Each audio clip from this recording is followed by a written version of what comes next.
She only takes Tuesday class, and she's taking like 1.5 credit class, which is online.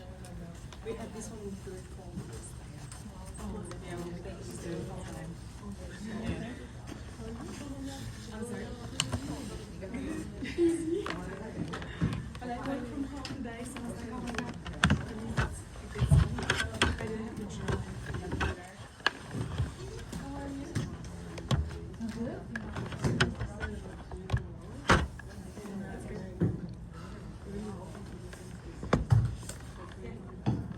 That's awesome. Because this was a tough one. Yeah, yesterday also was very good and also interesting. Yeah. Yeah, I got all A's. What? Yeah. Oh my god. Yes. Thank you. I don't know. Like, yeah, I was worried about like James because I was just getting it's not like I didn't understand what he was saying, it was just a lot much here in general. So that's why I was like so like worried about my So I was like, oh my god, it was really good semester. Yeah, it was tiring.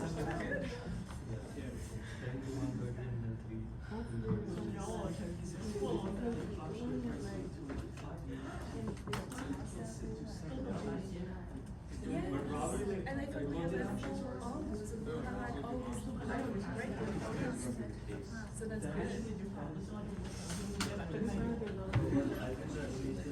Yeah, yeah. And all the sales, the commercial are custom. Yeah, I would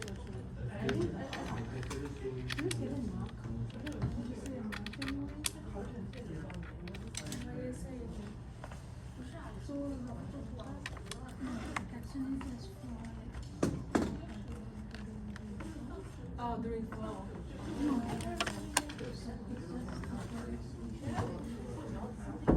Okay. Okay.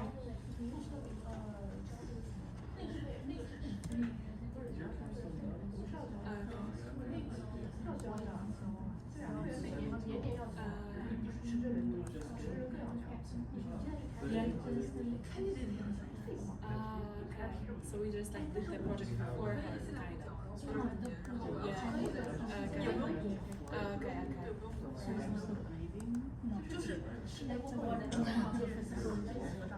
I always read it. Did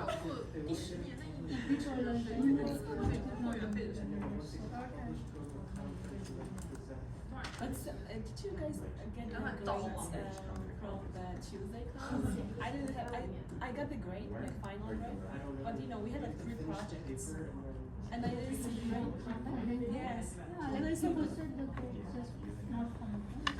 I saw the final grade, but we did like 3 projects total, and I saw all the grades for 1 project. Yes. I don't think. I was like, you worked so hard. Yeah. Especially for the last one. Yes. Nice to us. No. Oh yeah, where's the very Oh yeah, making the brains like. How's your Jacob's last final exam? It was similar to the practice exam. Yeah, a little bit. Yeah. Yeah, I got Yeah, me too. I got it all, yeah. Yeah, it was. I was like, oh wow. Very difficult this one.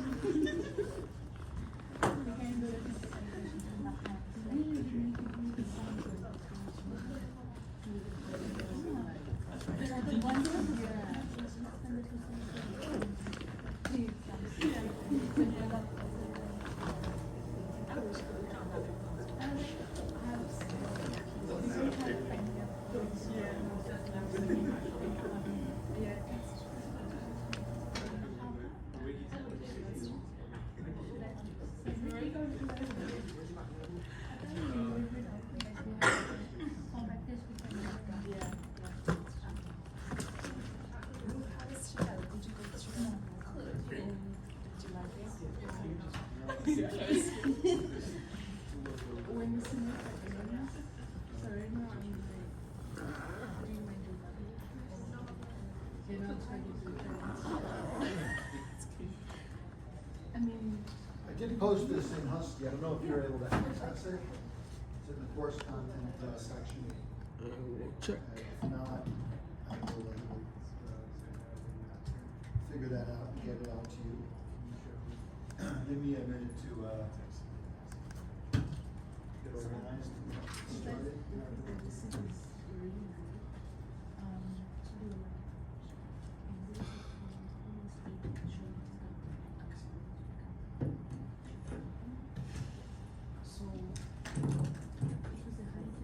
Testing 1, 2, 3.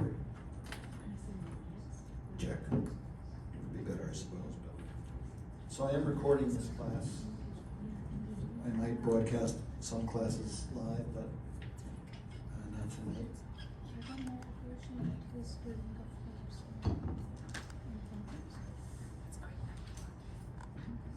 No, we don't see your syllabus.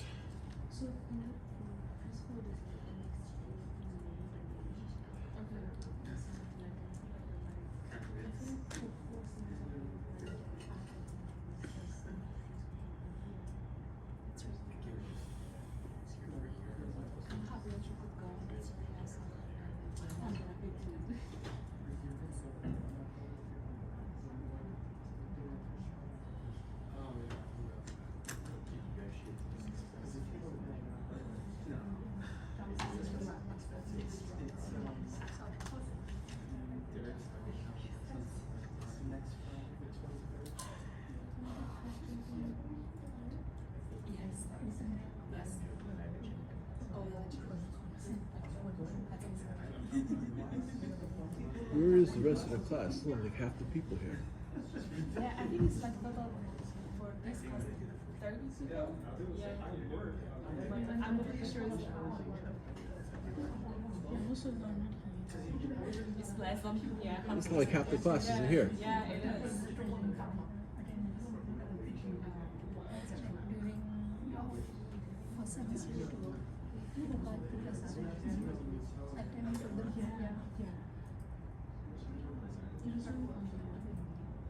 was student. On the first day we missed no. First day to go online. And the second day class was postponed. The week and the fourth week we took extra class. And then we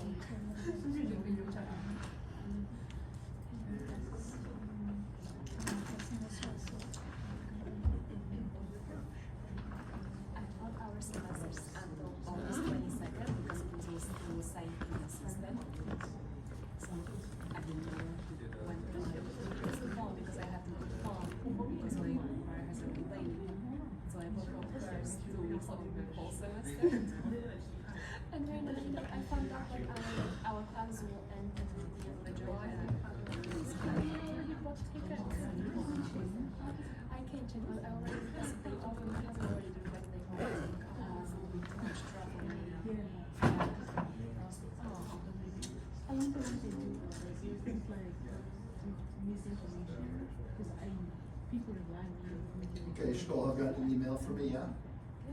Oh. Just now? Oh, you. I'll check.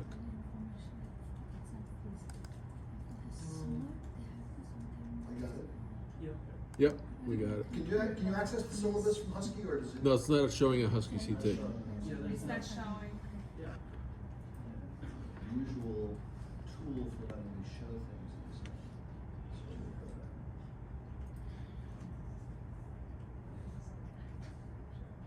Hold on a second.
syllabus coming in email.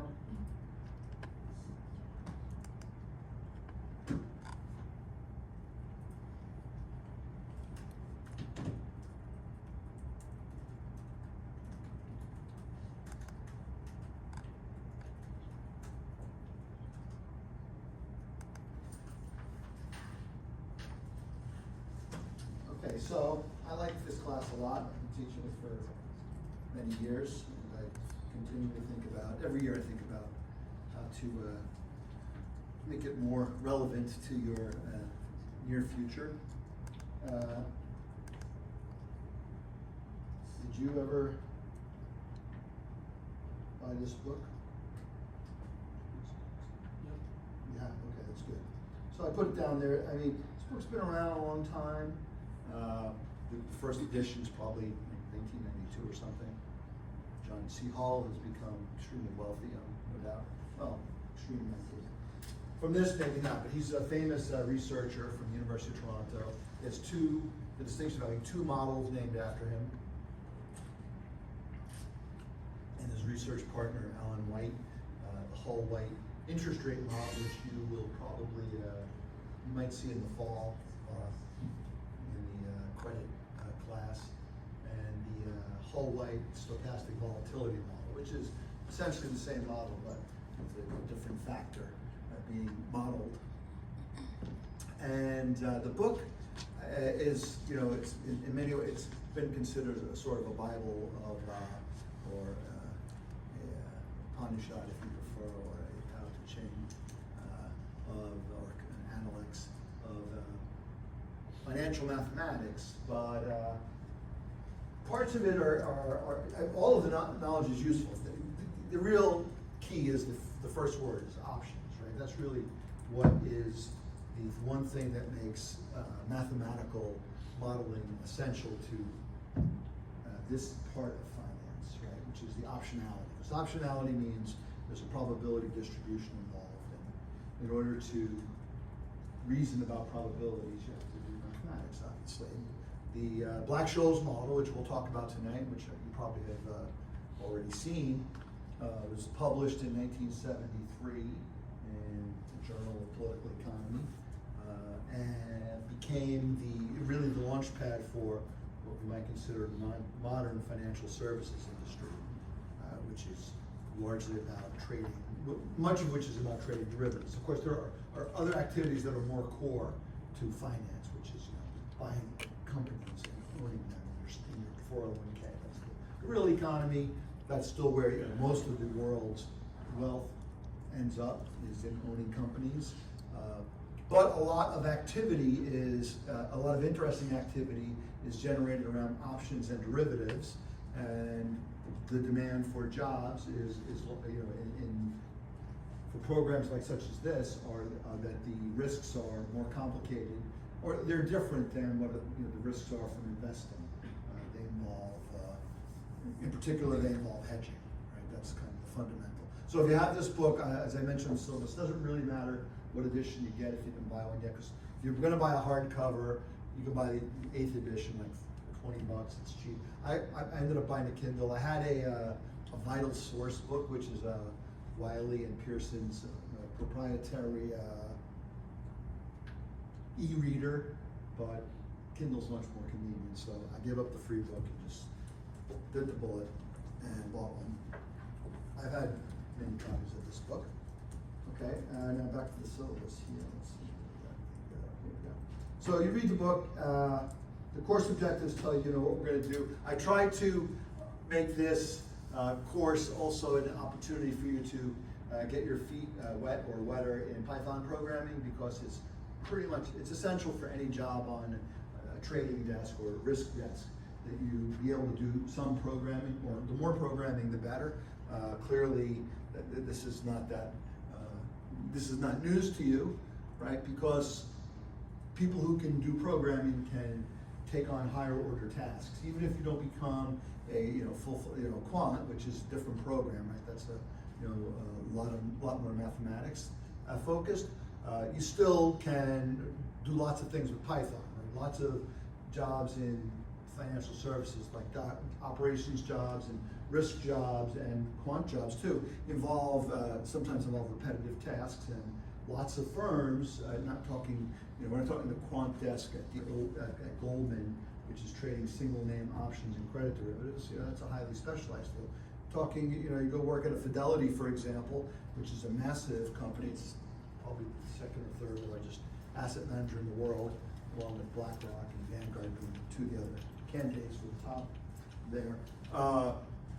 There are plenty of people who don't have any programming skills, and by coming in with programming skills, you're able to take on a higher order job, which means you typically need more pay. Right? So, and ChatGPT and similar large language models, of course, have made the gap between a computer science major and a novice programmer smaller. Of course, computer science majors, they also have ChatGPT, so one would think they can do more with it than you can after your first programming course. But it does mean that you can get a lot of things done. But it is sort of important, it's important in my view, that you understand fundamentals of how to read code and step through code, so that when GPT makes mistakes, which as you have heard happens a lot, you can dig into what's going on. Also, when you write something, you ultimately have to decide, is this right?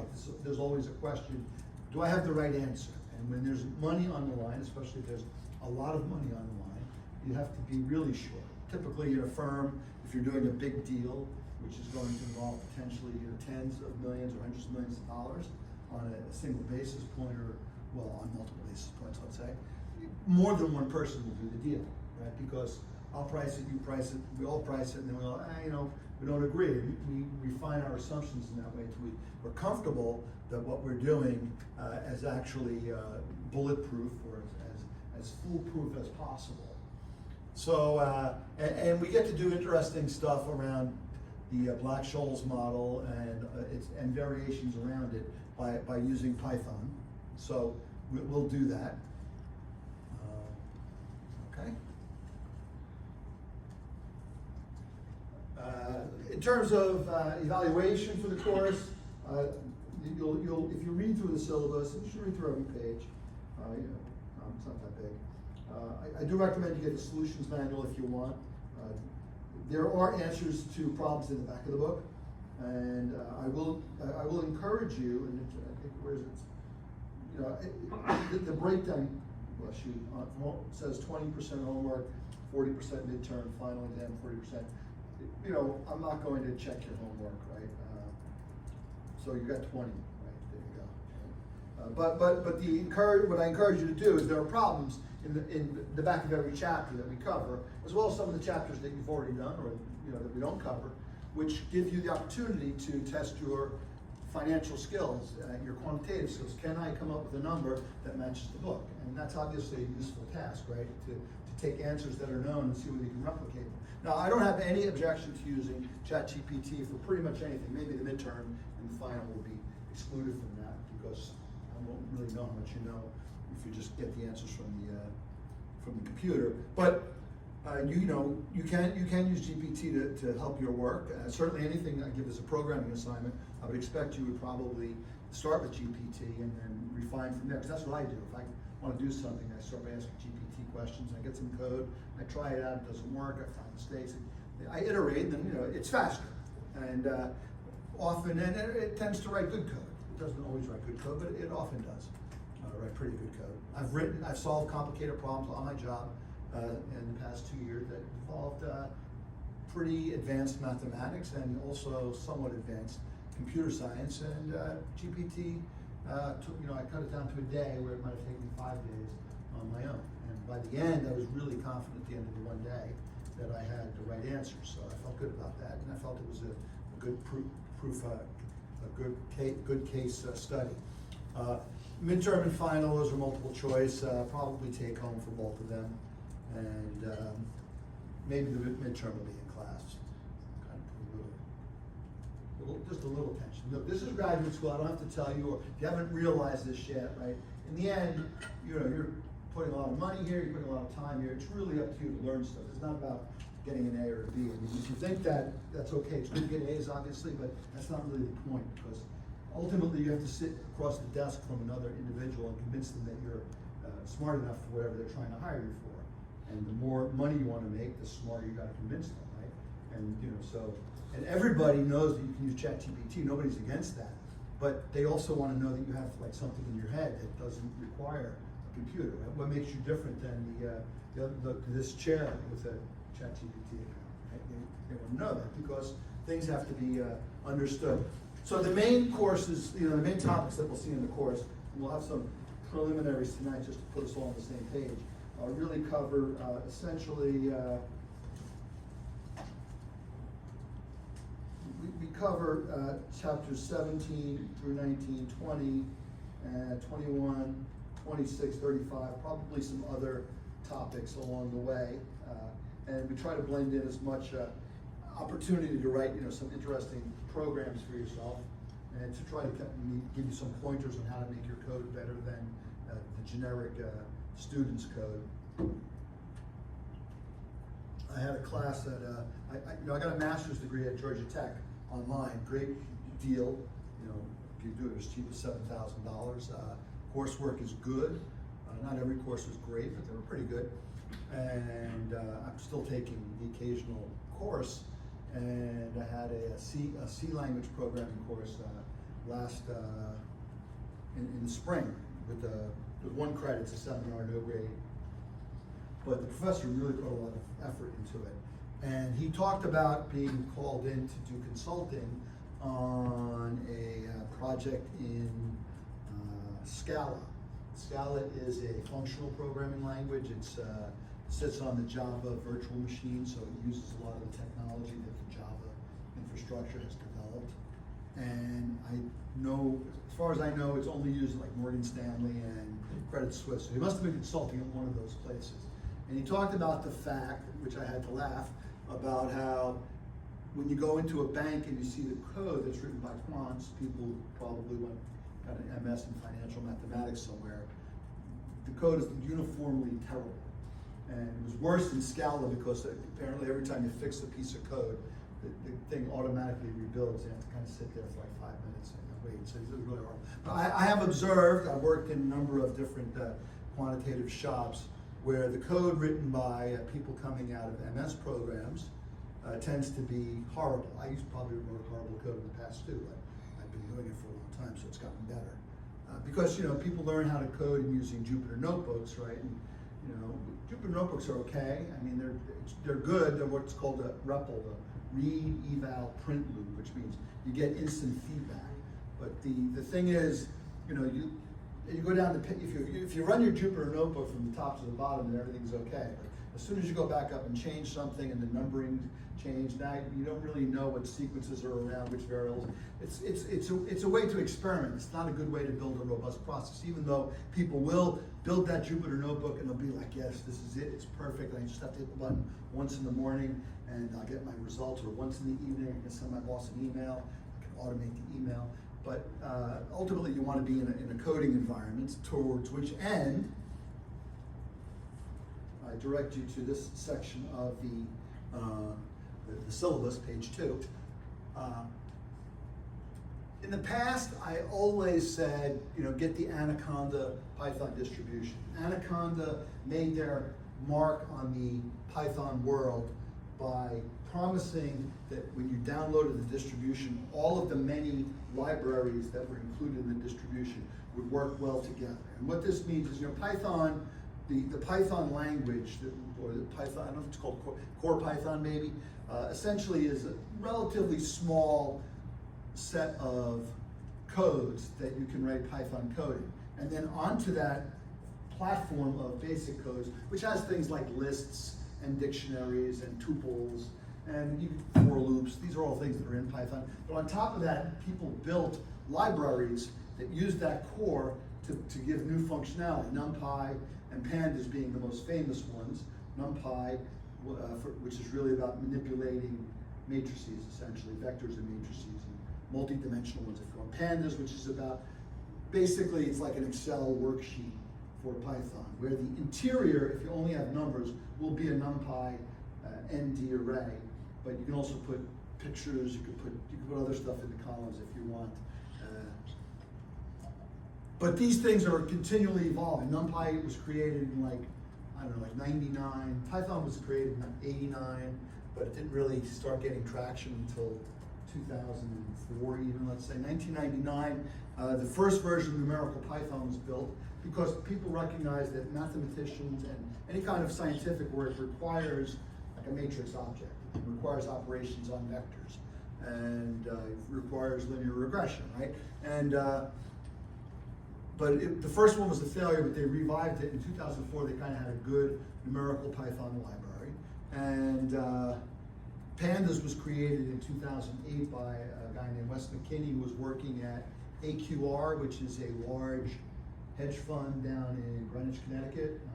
They were managing 100 billion at one point, maybe as much as 150 billion at one point.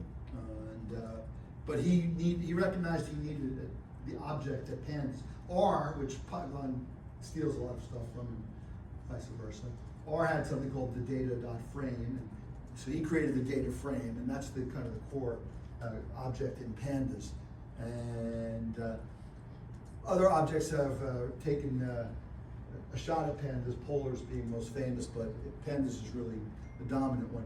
And then there's things like scikit-learn, which has machine learning algorithms, and stats models, which has statistical algorithms, and there's beautiful soup and request, which can load things down from the internet. But all of these are libraries that are not part of the Python core. You add them to your environment when you need them.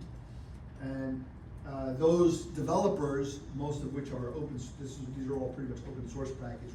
Anybody can buy it, can get it for free, use it pretty much in business also for free.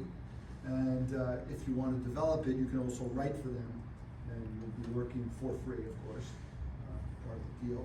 But, well, you maybe gain reputation, which of course does have its value.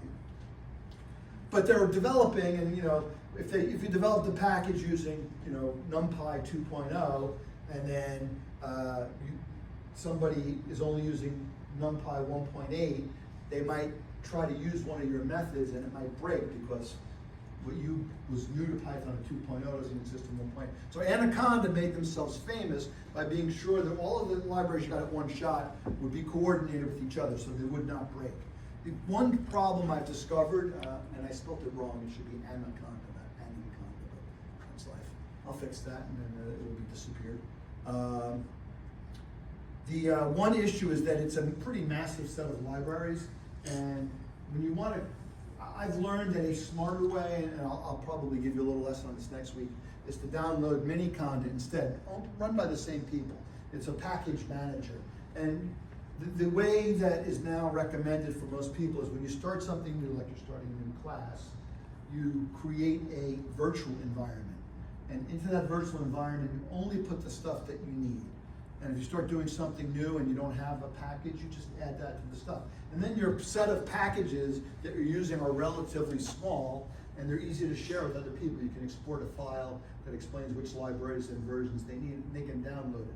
And it saves a lot of problems. Okay, we'll come back to that. You should download PyCharm Professional. The truth is, it doesn't matter whether you download the Professional or the Community Edition. As students, you can get the Professional for free. The main difference between Professional, you should get the Professional. You can probably talk to GitHub with the Professional Edition. If you don't have a GitHub account, you probably should get one. I'll put that up here too. Maybe we can share some code. GitHub is does everybody know what GitHub is? Yeah, okay, it's a code repository management website created by the same person who created Linux. Linus Torvalds was, I don't know if he created when he was developing Linux or developing something else, but he found that the existing code management tools were insufficient, and he created Git, which is a way of sharing projects among teams in the process. So he's got 2 gold stars in the Hall of Fame there. And you want to code really in an integrated development environment. And I'll show you what that looks like in a second. Well, I guess I'll show you what that looks like now, just so you can see.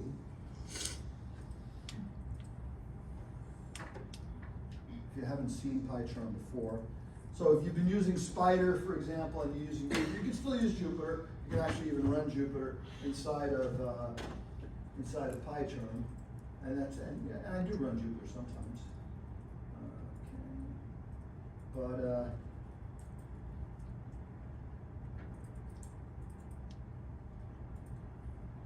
so let's see.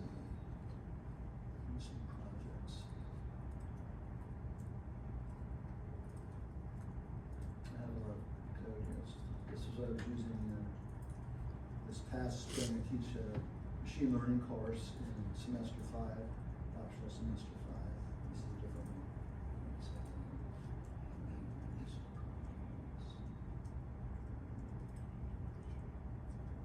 I teach algorithmic trading in the fall.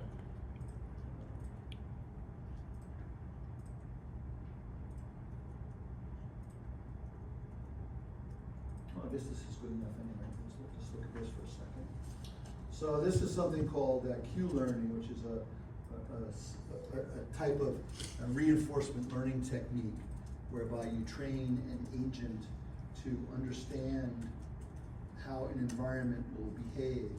So the agent comes into the environment says, here's the state of the world, which in the case of this particular project was just, here's the current price of a stock.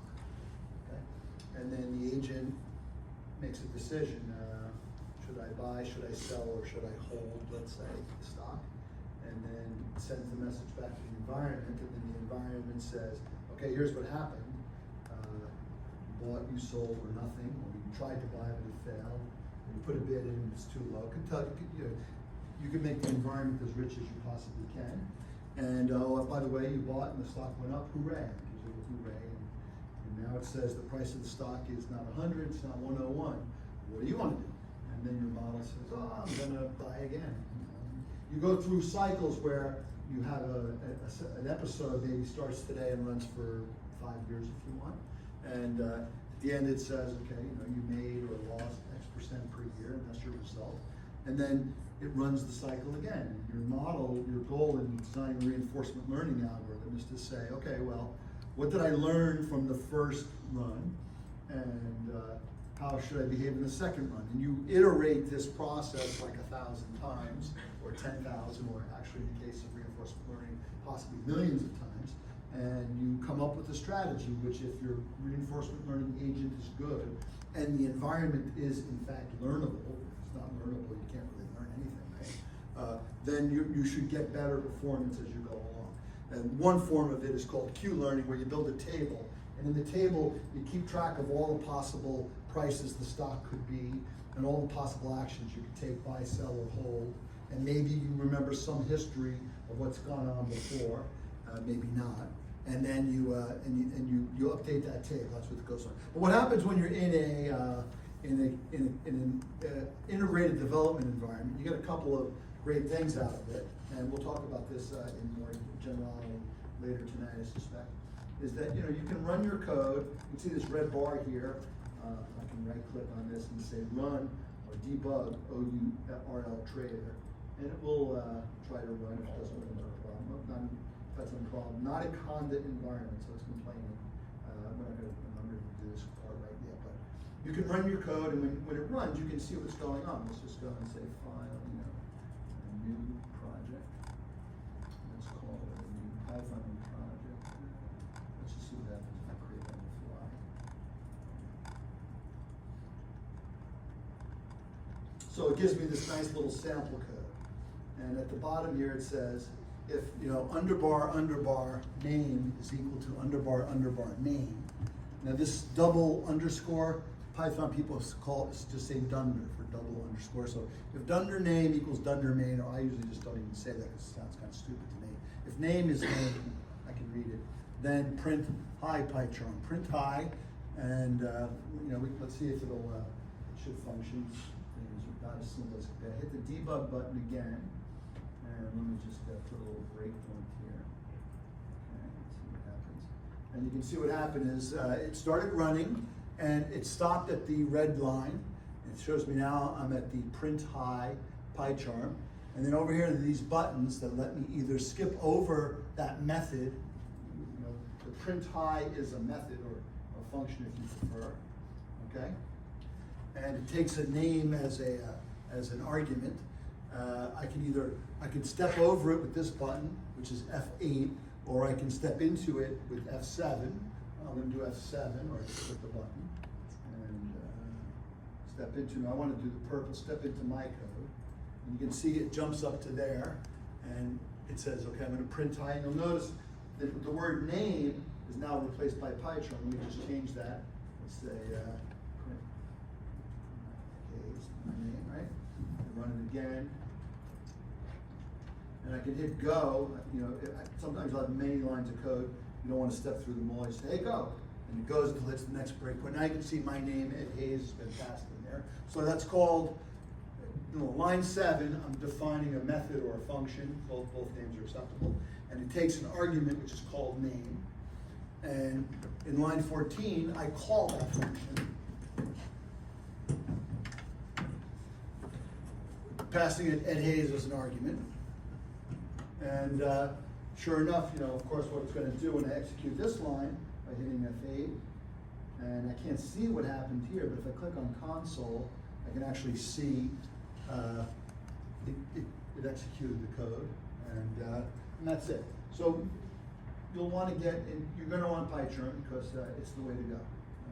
So I just want to do this takes it's done. Okay, run main. If I run without doing debug, you see it just prints high Ed Hayes. Okay, so we'll spend time on that. We'll code up lots of, or at least several interesting things related to financial derivatives that are on our agenda. Okay, now let's get the proper class going here. Let's start talking about options, futures, and other derivatives. And the different iPad for this. 1 second.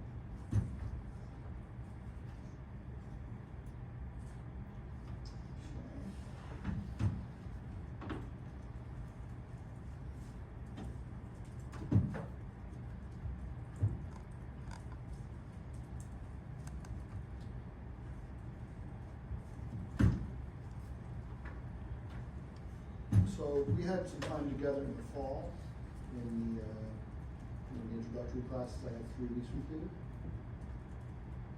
All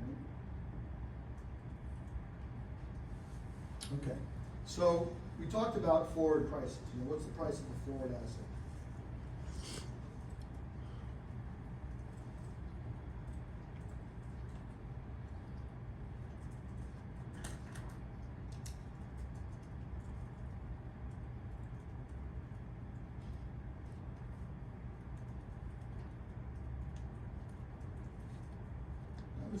I'm going to hypothesize that forward purchases of stocks are probably somewhat uncommon. I'm not that familiar with the true mechanics of the equity market because I've never worked in the equity markets.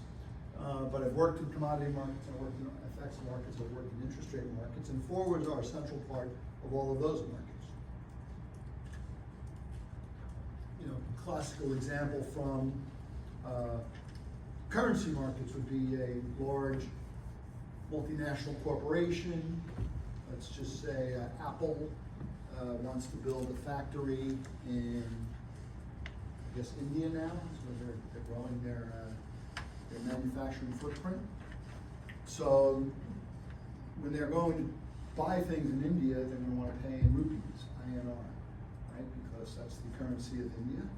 And they're going to want to hire people to work in India, so they're going to need rupees to pay them, right? And Apple, of course, is a US dollar denominated economy. So when they're making their plans to build some big factory, who knows, they cost $5 billion or something, whatever. They have to think, well, what happens if the rupee gets stronger? What happens if the rupee gets weaker? What are my other exposures in rupee? I sell lots of iPhones in India, so when I sell an iPhone in India, people pay me in rupees. So got some rupees coming in, but this is going to be a lot of rupees going out. But you know what? I'm not going to start building the factory until I'm going to break ground in May of 2026, so 1 year from today. So I don't really need rupees right now. I could buy them now. If I buy rupees, what do I do? Well, it depends on Indian rupee is probably a non-deliverable forward, but we'll pretend for the moment that it's a deliverable forward. The difference being, with the deliverable forward, euro being, and most currencies are deliverable, but there are some, Brazil, China, maybe India, which are not deliverable. So if I want to buy one of those currencies, what I buy is a non-deliverable forward from an international bank like Citibank, let's say, which locks in the onshore rate, which is what locals can trade, for dollars versus Brazilian reais, let's say. Well, let's find out. Is the rupee, let's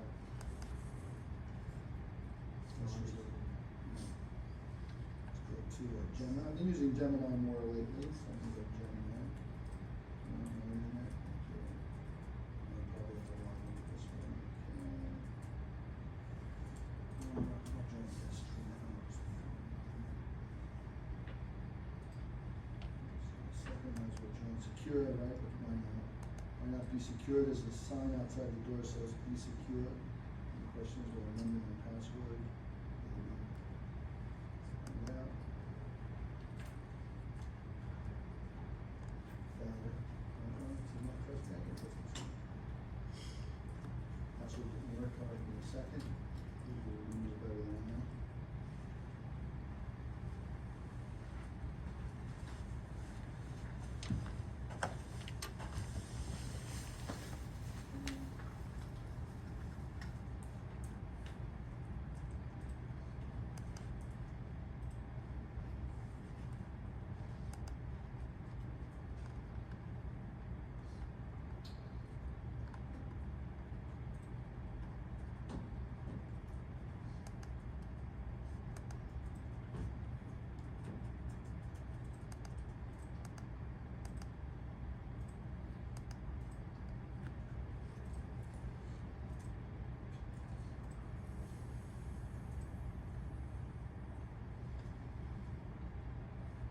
I do like Duo quite a bit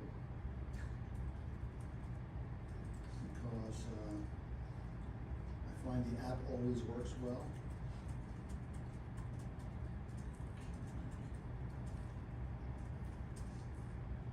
Of course, the password is almost the password it used to be, except it's got one extra special thingy from the last time I forgot it.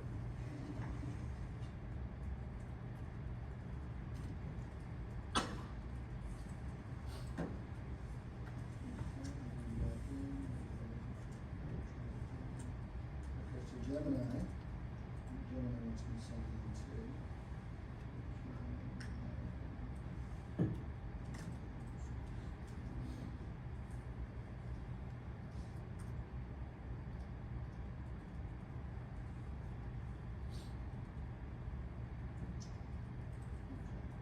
Is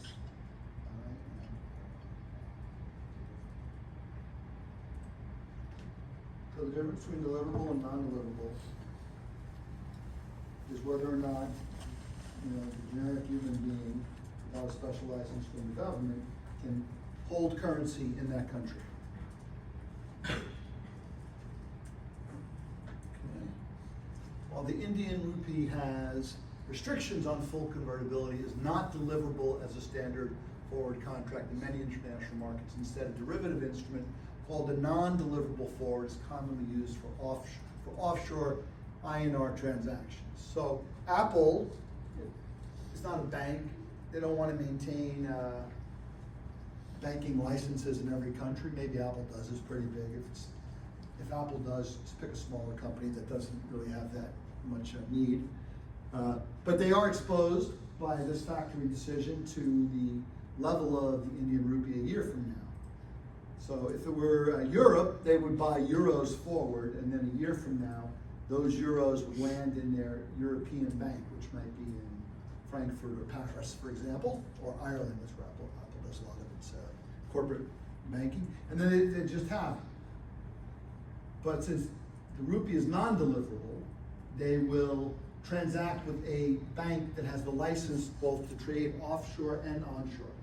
The onshore part, maybe, I don't think, almost by definition, the Indian government doesn't control it, But if you do something in the offshore market, I should say, that the Indian government doesn't like, or the Chinese government, or the Brazilian government, pick your NDF country, then the government will suspend their onshore license, which is what they do control, banks inside their country, and then they'd be out of business, right? So Citibank can maintain accounts in India, which enables them to buy and sell rupees and keep them onshore in exchange for dollars or other things.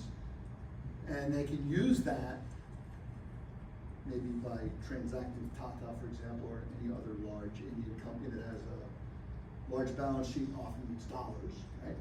And they can use that to hedge their exposure to Apple, right? Apple wants to buy rupees. What's the exchange rate for rupee? Anybody know? 88. I was going to say 40 because I haven't looked in a while, but I knew it was up. Used to be 40, you know, it goes up, it goes down, right? That's the nature of currency trading for the most part. And Apple wants to guarantee that they can buy them at 80 because they don't want to learn that, you know, all of a sudden things go bad in the US and things go great in India, and all of a sudden the dollar's been weakened. The president sometimes talks about weakening the dollar as a way of increasing US trade. There are a lot of stories about why that may or may not be a good idea and why tariffs may or may not work to achieve that, and et cetera. I'm sure these have all been thought through with great detail by the man in charge, so he's thinking about it. But you know, so like let's say Apple needs a billion rupee. So at 88, or let's just say at 100, let's just say, a billion divided by 100 is $10 million are required, and then they can buy their rupee. But if the rupee goes from 100 down to 50, now they need $20 million to get the same amount of rupee. So while they're out there, you know, they're buying the land, they're engaging managers, they're buying equipment that's going to be used in country, they're budgeting everything in rupee, but they still have dollars, and that's why forward markets exist. Okay? So learning about the forward market is a good place for us to start. Consequently,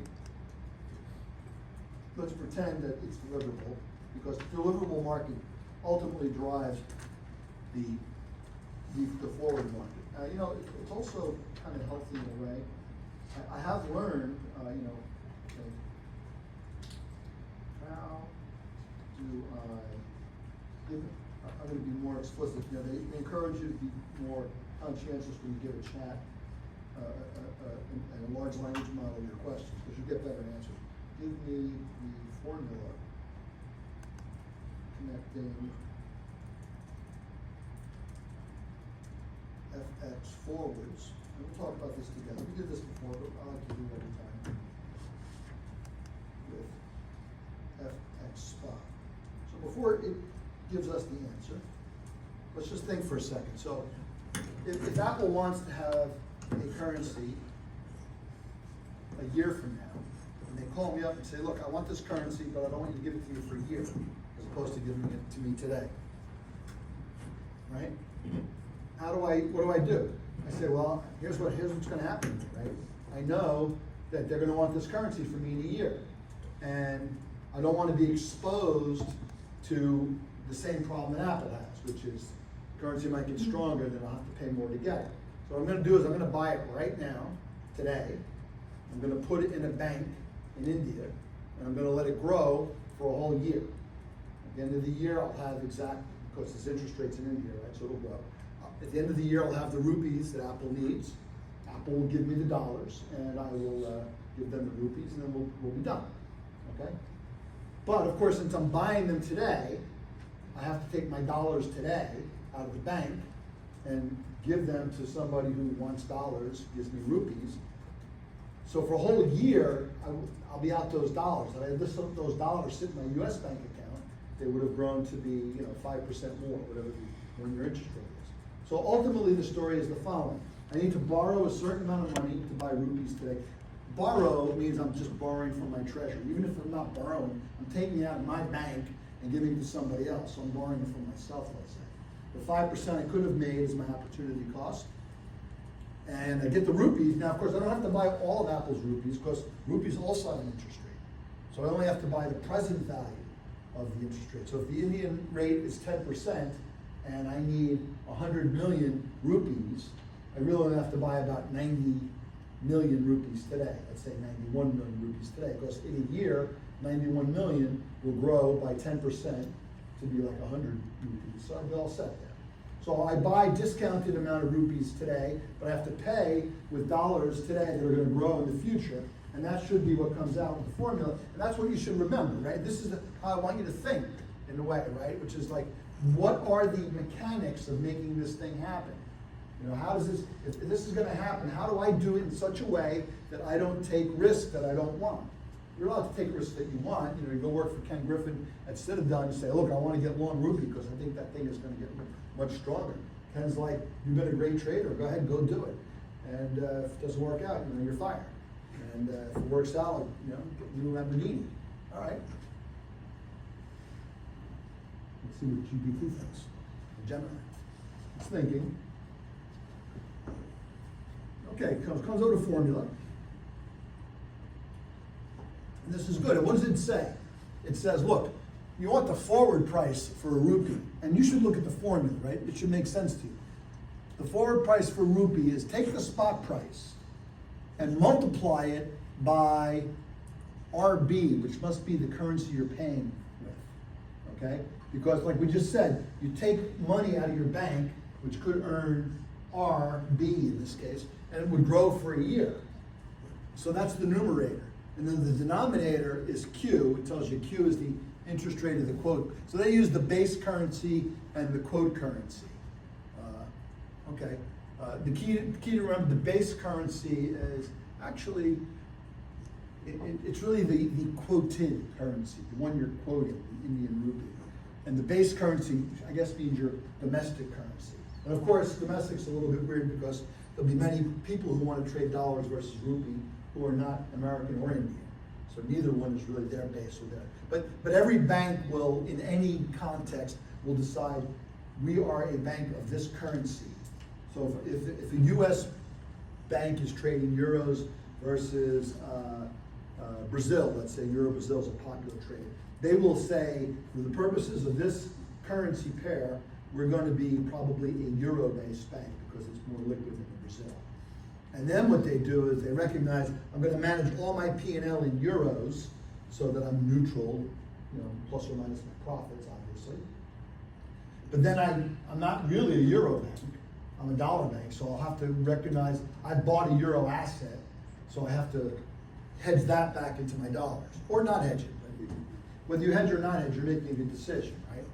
Okay, so this is that. Now, the way, you know, because the mathematics are better for us, what we do instead is we do something slightly different, right? We just say, you know, S is equal to the spot price.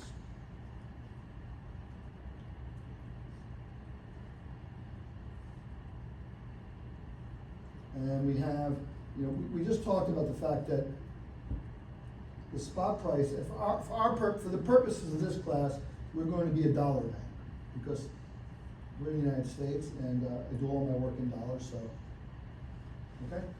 So the money that I take out of the bank today, and you know, T is equal to 1 year in our example, T equals time to delivery in this case, whenever the currency will actually change hands, okay? So the forward price, right, is going to be related to the spot price grown by the amount of time. But then we finally, you know, every finance book you ever read always starts out with the, in this case, this is going to be one. It's probably a fancy symbol for the rupee or something like this. You know, we want to have a rupee in the future. So we don't need to buy a rupee today. We need to buy the PV of, you know, 1 rupee, okay? And the PV is given by, you know, E to the minus R. Let's call it Q. You know what? I'm gonna kind of almost religiously.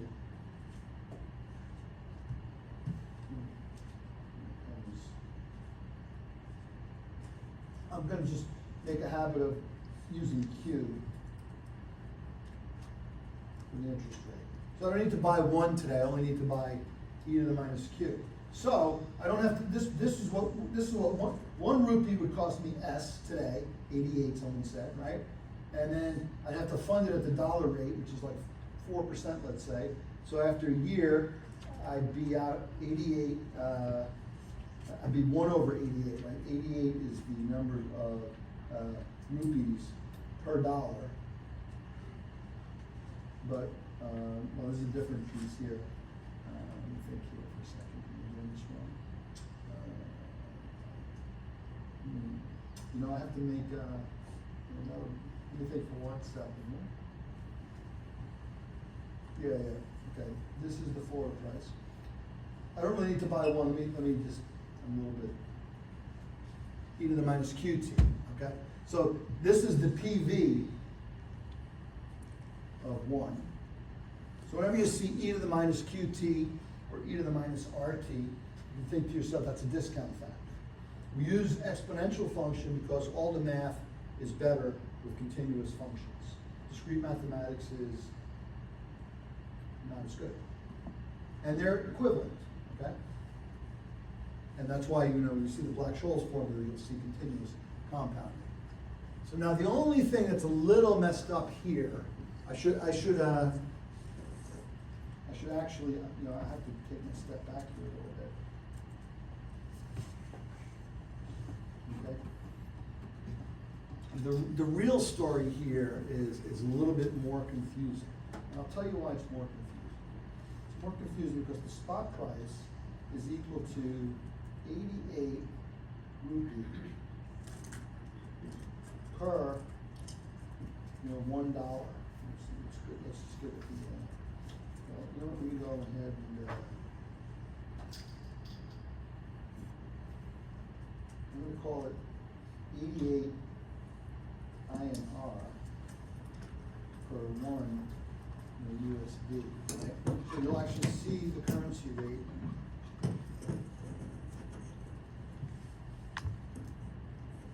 You'll see the currency rate listed as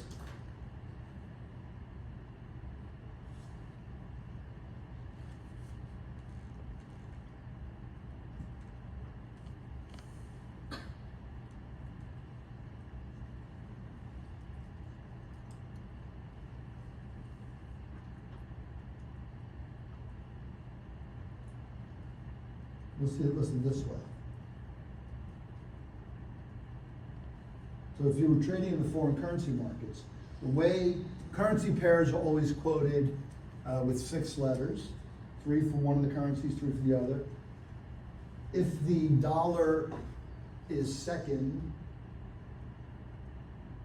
a lot of times the dollar part won't be written, it'll just be INR or JPY from Japanese yen, CNY from Chinese renminbi, but yuan. We say yuan or renminbi? More Both. commonly. More commonly. Got it. Yuan, okay. So CNY is the yuan, right? So, so this will just be, now the thing you need to understand about this is that in this case, and you know what, I have a mistake here, and this is my mistake here too. I'm gonna put a big, little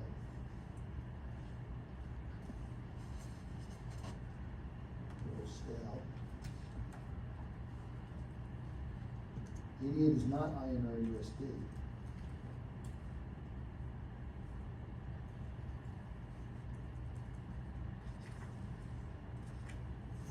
$88 is USD INR. Because the market convention for quoting foreign currencies is the underlying. And this one is the payment.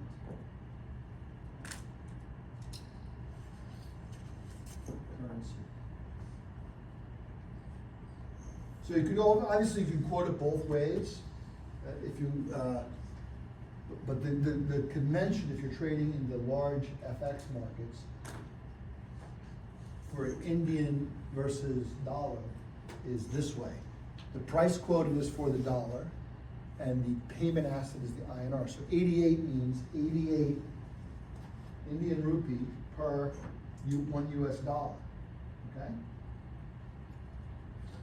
Which means you can't put a slash there because, you know, if you did slash, right, that would typically, if you've been taking science classes, that would be dollars per rupee.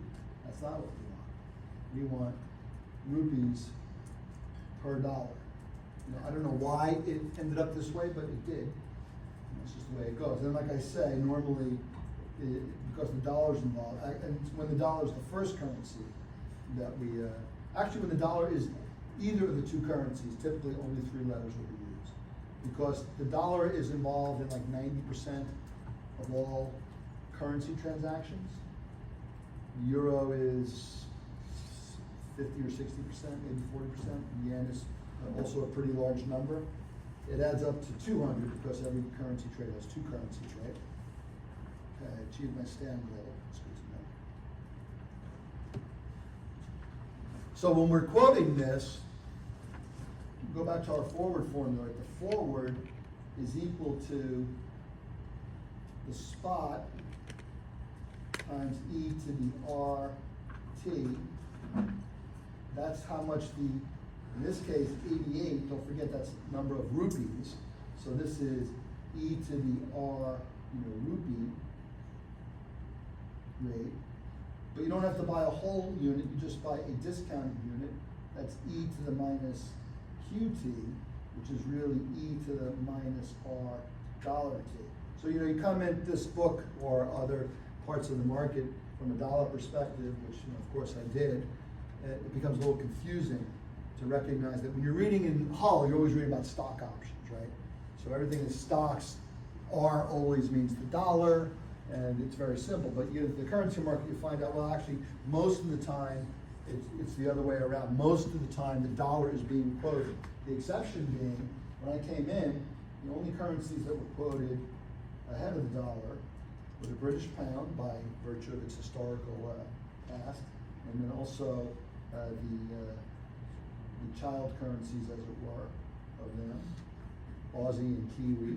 Okay? And then when the euro was created in 1998, nobody knew on the first day. So when I joined a currency trading business in '97, and the impending arrival of the euro was a big topic. At the time, the French mark, the German mark, the French lira, what's the French currency? French franc, the Swiss franc, well, the Swiss franc still exists, the Italian lira, Spanish peseta, the Portuguese escudo, the Austrian shilling, the Belgian franc, the Luxembourg franc, I believe, and the Irish punt, all tradable currencies. And when the euro started trading on, I believe it started on, maybe it was '99, January 1st, which is always it's not the only holiday in FX that nothing trades. Christmas is also a pretty common holiday, but it was not known.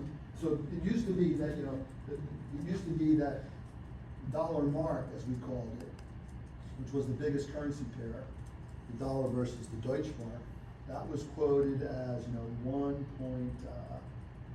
there was a time when it was pretty high, it got lower. That's Deutschmarks per dollar, right? That was but it wasn't known when the euro started trading whether or not it would be quoted in the inverse, which is the number of, for a US bank, foreign currency per dollar, or the other way. And it turned out, it took about half hour into the trading day, and it became clear that the euro was going to be quoted in terms of the dollar, which actually makes things a lot easier for US people. Maybe it wounds their pride a little bit, because there's a whole psychology of which one you should be calling first. But in the end, it's much easier for a U.S. person to figure out their P&L if euros are quoted in dollar terms, because euro moves by 5 cents. You're like, well, 5 cents times 10 million euros, I just made whatever that is, $200,000, right? Okay, so those are currencies. And the long and the short of the forward is that the forward is equal to the spot times the future value factor in the money times the present value in the asset. And future value becomes e to the RT, whatever your money currency is, and P of an asset becomes the discount factor, which is e to the minus QT. And now if you read Hull, among other places, they'll have a convoluted story about that. And it's actually still a question, how does one actually achieve the forwards trading? You can't actually buy forwards. In fact, what happens is, if you call up a bank and say, I want to buy them forward, they'll quote you a price, but what will happen is, the money desk will understand that they've got to fund dollars, let's say for a year, so they'll have to, they now have an obligation to own, to borrow dollars for a year, okay? They have a new liability. And they've also got they've acquired an amount of whatever the underlying asset is. It could be a stock or a currency for a year. And they have to invest. And how do you invest in currencies? Typically you trade in the bond market of that country. So if you have to fund your dollar exposure, right, you go buy some instrument that will pay you money, or you do an interest rate swap, right? Because if you don't, right, so if the U.S. 1 year interest rate is 4%, and you don't lock in the funds for a year at 4%, then every day you're going to, what happens to your dollars? They're sitting in the bank, and your bank always has either a little bit too much money or a little bit not enough money. So in the overnight market, your JP Morgan and your Morgan Stanley will be borrowing or lending funds. At what rate do they get to do that? JP Morgan, 4 o'clock in the afternoon, says, oh, I got a little bit of extra money, I'm going to lend it in the interbank market. Morgan Stanley says, oh, you know what, I need some money, I'm going to borrow, right? What rate does that happen at? What is it? So far. What is it going to be closely tied to? No, so LIBOR's dead. We don't speak about LIBOR anymore. A lot of bad stuff happened with LIBOR. People went to jail. We don't want that to happen again. Treasury rates? The Treasury, well, really, there's a special rate set by, the only rate that Jerome Powell and his companions at the Federal Reserve Bank controlled is called the Overnight discount rate. Yeah, well, the rate they control is this rate derives from, it's called the Fed funds effective rate. So when they meet every month, they say the new Fed funds target rate is, I think it's 4% right now, 4.25 maybe. This is the one that the president wants. When I say the president, it'll be Donald Trump, unless the context dictates we're talking about a different country, in which case I'll mention that person by name.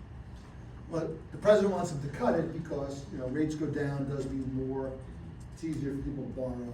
Mortgage rates go up. The only thing the Fed really controls is that rate. And the way they control that is every day, some banks have extra money, JP Morgan today. Some banks need to borrow some money till tomorrow, Morgan Stanley. And they transact, and they will transact very close to that Fed funds rate, whatever the overnight lending rate is that's set by the Fed. And the way the Fed enforces that is if the rate starts to drift away, the Fed will either come in and lend a lot of money, so that if there's a lot of people need to borrow money, which in theory would drive the cost of funds up beyond the Fed's target rate, the Fed will come in and just start lending to people. And if a lot of people want to lend money, so that would drive the interest rate down, the Fed will come in and soak that up. That's more or less the mechanics of it. It's a whole specialized. There are a whole slew of people out there that only trade money that will be alone for like 1 day or maybe a couple of days. Okay? What the Fed does not control, and the rate that's more, they don't control the 10-year rate. That's kind of the key benchmark rate in the U.S. It used to be the 30-year, maybe in some ways it still is, but they don't control that rate, other than what's known as quantitative easing. Quantitative easing is the Fed buying and selling long-term U.S. Treasuries in order to depress or raise their buying, the rates are being pushed down, right? If they're selling, the rates are being pushed up. So quantitative easing is the Fed somehow printing money. I'm not even sure how they print it, but they're printing money that allows them to buy paper. They buy 10-year bonds. And if they buy a lot of bonds, price of bonds goes up, the interest rate goes down, and vice versa. Okay, so that's the forward. Now, we're talking about the Black-Scholes formula a little bit. And if I pull up the textbook, I just want to pop in a few Black-Scholes formulas. We'll put them back up on the screen here.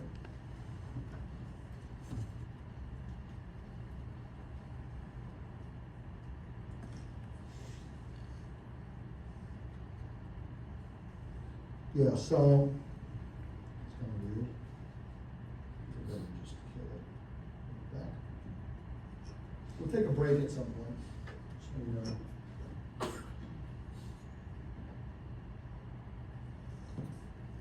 So we go to the table of contents, and we see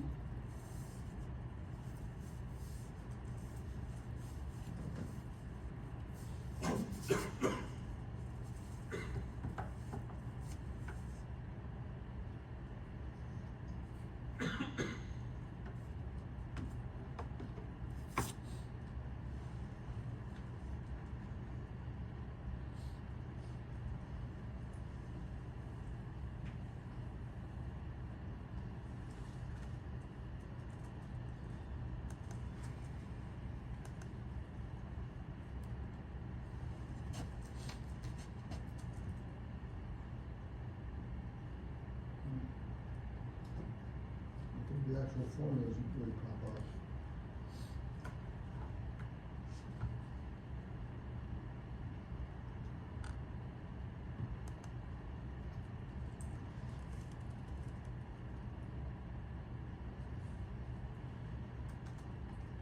This is in chapter 15.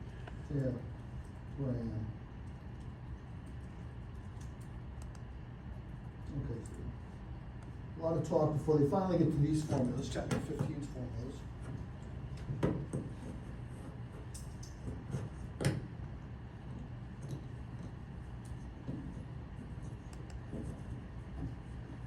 Okay, the most famous solutions to the differential equation are the Black-Scholes, Merton. So Robert Black was at MIT, Myron Scholes was at Harvard, and Robert Merton was also at Harvard. They were working together.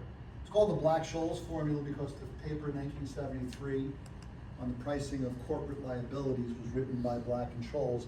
But Merton actually did a lot of the heavy lifting on the mathematics side in other papers. And consequently, his name is also attached to the model. Scholes and Merton were given the Nobel Prize in economics in 1997. Black, unfortunately, died in 1994.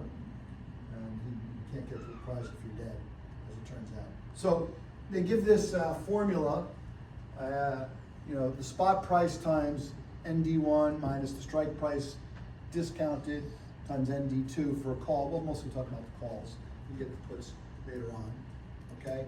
Notice that there's no dividends. That's the first challenge, 1973. So why were people interested in these? For a long time, companies have issued stock options to their employees. You know, you work for a company in 1950s, let's say. You know, if we're going to issue you options and send you to work hard. Corporate stock options are always issued at the price that the stock closes at on the day that you issue the option. So you might get an option grant at the end of the first quarter. That price will become your strike. And the reason for that is if it has more value than that, you've actually been given money essentially. They give you a better strike. If they give you a zero strike, obviously they've given you the stock, right? So they issued at the money, but the idea is, you know, you work hard for the company and it goes well, you'll have something that you can exercise in the money in 1, 2, 3, 4, 5 years, depending on the terms of the stock. But nobody really knew what the value of these things were. That's why the original article is called On the Pricing of Corporate Liabilities. And in the 1950s, a guy named Paul Samuelson, who we'll have reason to talk about later on, hypothesized that the geometric Brownian motion model was the correct way to model the price of the stock, the movement of the stock. But he did not quite get to the full option pricing formula. Black and Scholes showed that you could, let me just see if we have that formula, I think we do. Just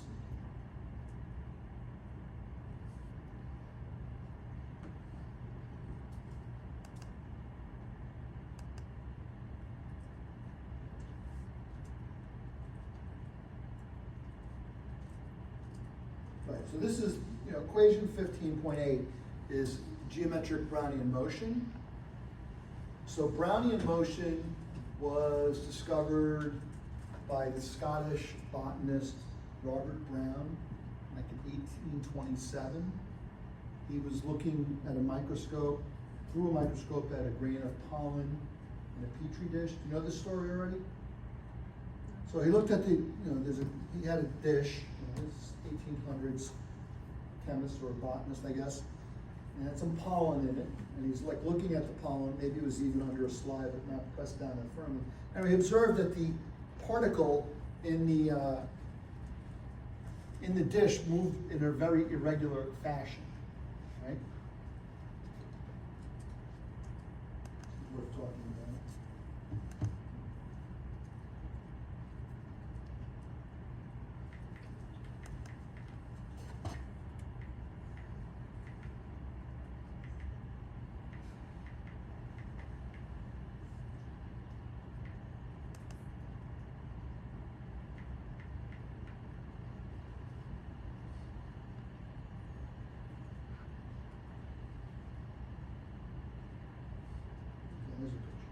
So he's looking at grains of pollen in a petri dish of some kind, and he observed that they followed a highly irregular path. No ability to predict where it was going to be from one second to the next. And if you see a single grain going through the dish, you'll see this jagged line will continue for as much line as you want to draw. It's always jagged, and it's got all these corners, which if you've taken calculus tells you its motion's not going to be differentiable. It's kind of an interesting property. Okay, that was Robert Brown, 1827. And in 1904, Albert Einstein, of course, realized, when he was not busy creating the theory of general relativity, he realized that why the particles were moving around in such an unpredictable fashion is because they were being struck by subatomic particles in the petri dish at random intervals. And every time the particle got hit by a proton, I guess, which has the mass, the electrons don't really have mass, or that speed, I suppose, it would just change its direction. So he came up with the idea that the particles were being subjected to random shocks, and Brownian motion was in fact random because it was being subjected to random shocks. And the French mathematician in the same year, 1904, Bachelier, I forget his first name, he suggested that equation 15.8 was a good model for the motion of a stock. You look at a stock price, of course, it's also very jagged. It's just like a piece of pollen in a dish, right? Except he didn't put the S next to the DZ. That will turn out to be important, as we'll see in a moment. So he just said that, I don't know if he had the mu S, he probably had that. He probably understood that stocks should probably grow at some kind of expected rate, which is the first part of that differential equation, okay? And then he just assumed there was some randomness attached to it. He said that it's got these normally distributed random motions. Whenever you see a Z in this class or in pretty much any other class like a Z-score, usually talking about the normal distribution underneath it, right? Z is the normal random variable. Okay? So this one says that,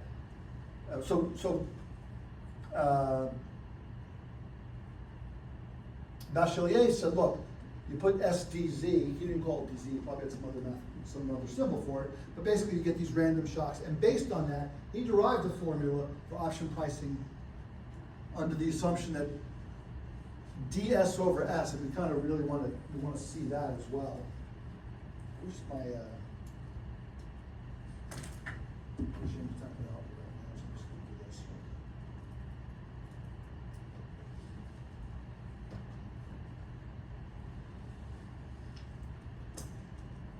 So we have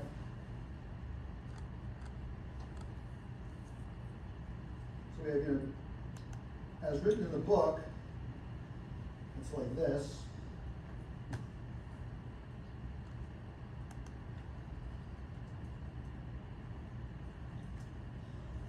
tend to use a capital C. Okay? But it's, and this is actually, you know, maybe the proper way to write this. This is the, you know, the Ito way of writing this, but it's also often written like this.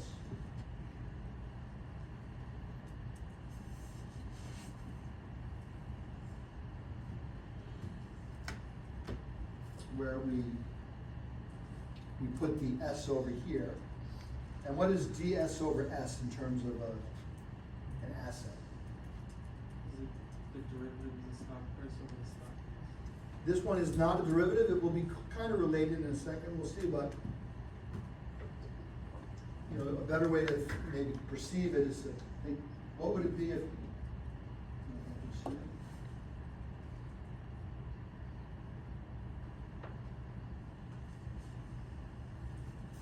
In discrete time, which means, you know, minute by minute as opposed to instantaneous moment, it's the change in the stock price divided by the stock price.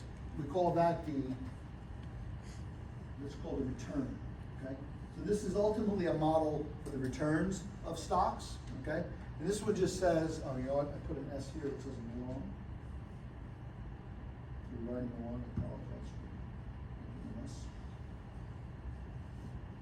This one just says that in a given instant of time, DT means, you know, instantaneous, right?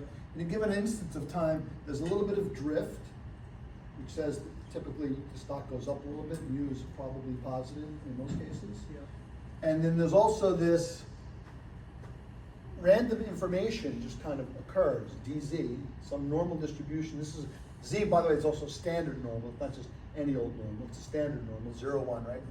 But it gets scaled up by some shock amount, right? So this term is going to be called the drift. And this is called the diffusion. So you're, yes? I had a quick question Yeah. about diffusion specifically. So I learned a little bit about jump diffusion. Is that used more so by practitioners because of the sudden jumps, or are they using this? No, they're definitely using this. Now, jump diffusion is kind of an interesting term. What a jump diffusion really means, and that was actually brought into the game by, let's just put that over here, plus J, DN, okay? This term was added to the conception of asset price evolution by Robert Merton, the same Robert Merton, meant to capture the fact that, you know, once in a while there's going to be a jump. This process is continuous, which means you can draw it with your pen, and you never have to take your pen off the paper. Whereas in equity markets, certainly there are times, well, the market's closed every day for a couple hours at least, and it opens up tomorrow, not where it started today, and it moves by a couple of dollars. That's a jump. But we kind of ignore that when pricing stock options. But, you know, sometimes, like, you know, you'll be here, and then the news will come out, tariffs, and the market will jump. It'll just go from 100 to 110, it just happens. And then you wait about an hour, never mind, back to 100, right? And I guess it goes the other way. Tariffs, it goes down, no tariffs, it goes up, right? This has been the craziest stock market, like, of all time, pretty much, not counting crises like coronavirus and global financial crisis of 2008, right? So when you hear people talk about diffusion process, they're always just talking about this stochastic process. They're also potentially talking about if I put a, if you had a particle of smoke released into the air here, it will also kind of wander around the room somewhat randomly, much like a pollen in the dish. And for the same reason, it keeps getting hit by particles. That's also called diffusion. Or if you have a one-dimensional, you have a tube, and you put a drop of ink in here, and you want to know where will the ink be in, you know, a minute from now. And, you know, what will happen is that, you know, at time 0, you're pretty sure the ink will be right where you left it. But, you know, a minute later, it's probably along this curve. It's somewhere along here, where it is a function of how much time has passed, okay? But it's random, right? So this little drop of ink in liquid gets knocked back and forth by particles in the water, right? And sometimes it goes right, sometimes it goes left. And one of the key properties, this will be the ink at time t, right? Yeah. We still expect, in the Brownian motion case at least, we expect that the location of the ink is equal to, let's just call it x0, wherever it started, right? But that just means on average it's going to be there, but in reality it's going to be somewhere along this normal distribution. And how far away it will be from the center, possibly, is your norm. You have your normal distribution, right? So you have your 1, 2, 3, right? You've got your usual, always good rule of thumb for you to remember. Doesn't like it when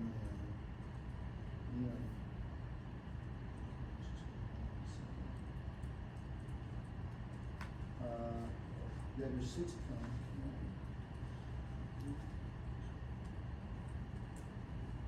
The problem is when I'm standing up, I lean on that doesn't like that. Touchscreen. You have your 68, 95, 99.7 set of outcomes, right? It could be really far from the center, but it's a low probability of that. And it could be probably 68% likely it's going to be within 1 standard deviation, where the sigma itself will be a function of a lot of things, right? Mostly the medium, right? How thick is the liquid relative to the ink, right? So in 1923, this dz you'll often see written as dw instead of dz. You'll see both. You'll also see dB once in a while for Brownian motion. dW indicates that it's what's known as a Wiener process. After Norbert Wiener, German mathematician of the 1920s, who put together the mathematics of the process.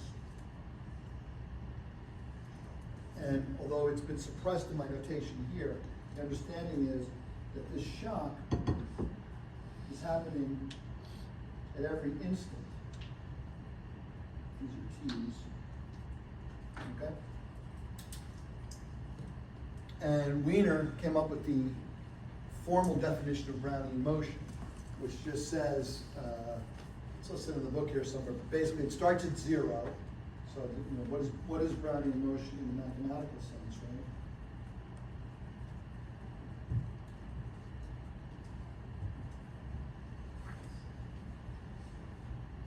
right?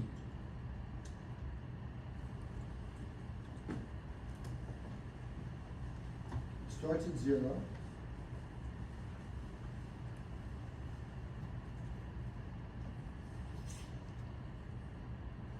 W at time t is normally distributed with a mean of 0. What's this t here represent? When I write n0t, what's the t? And what's the 0? N is for normal. 0 is The mean. the mean, and t is the Standard deviation. Say it again. Standard. Close. It's a scale standard. T is going to be the variance always, okay? Whatever reason, variance is there's a good reason why variance is the way people think, but it's the square root of t will be the variance, right? Okay? So this tells you how much diffusion occurs, and then W at time t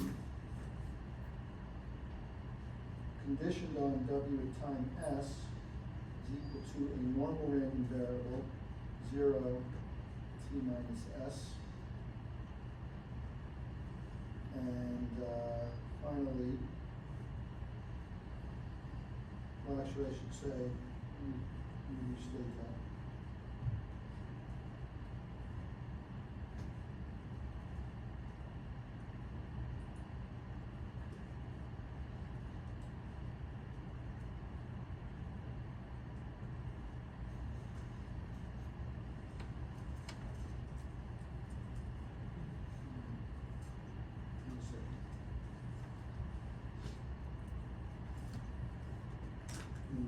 formal definition rather than.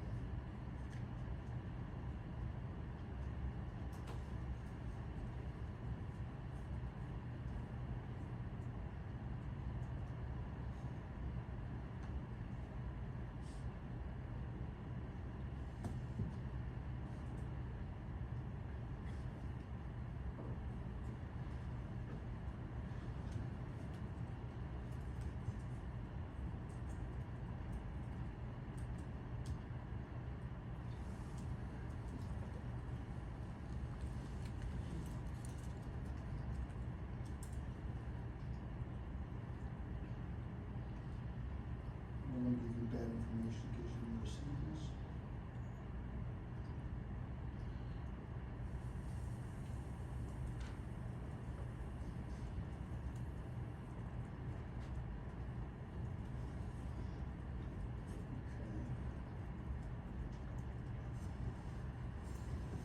Okay.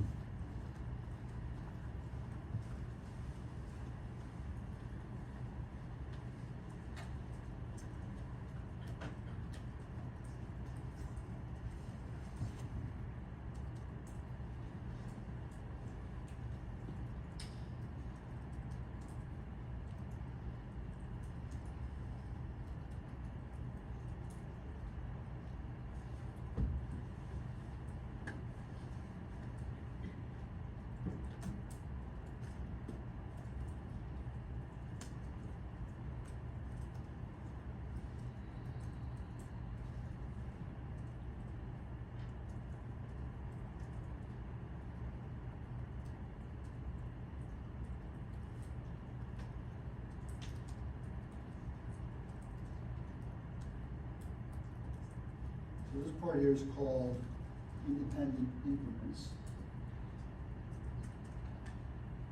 And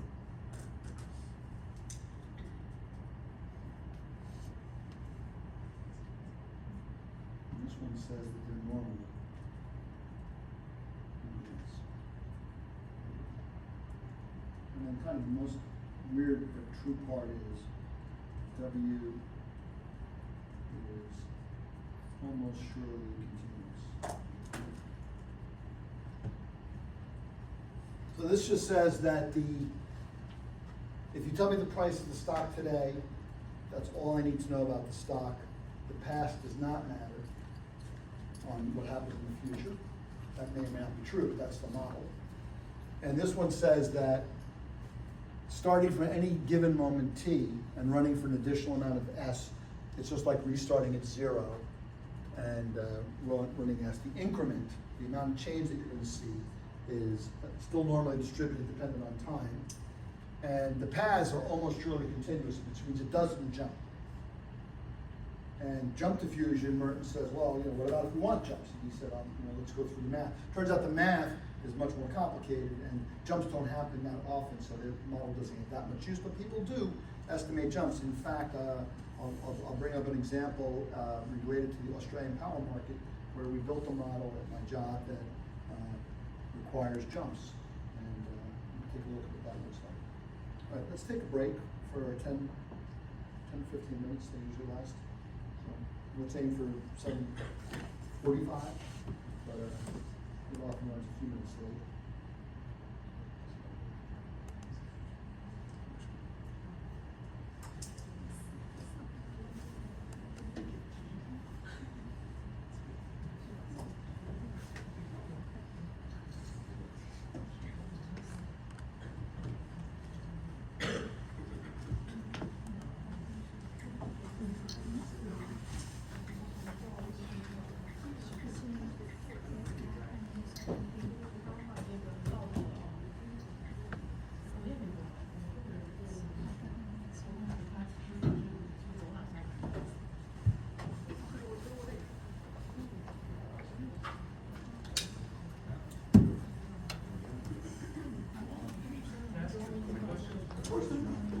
Alright, so I'm working on a capstone with another student who's actually studying in Chicago right now. Okay, who's that? Lakesh. Okay. And essentially what we did is we programmed physics and algorithm to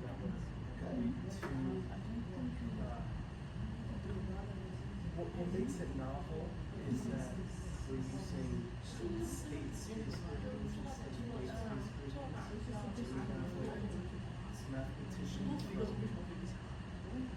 here on Stanford who derived some sort of Newtonian thing that updates at every step. And it's pretty interesting. I'm not sure if I know math, but my question is if I wanted to apply to STD instead of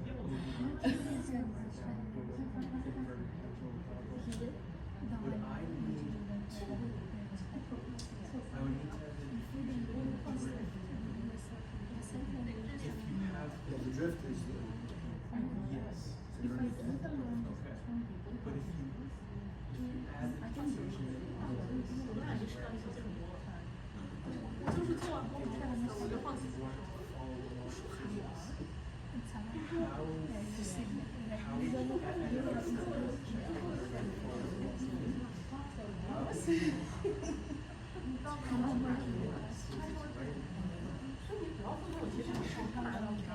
Just if you just take like the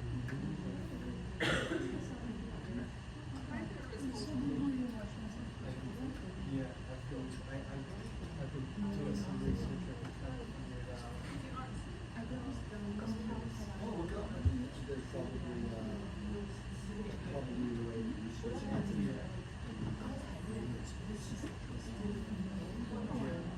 Actually, recent, couple of years, work on some differential using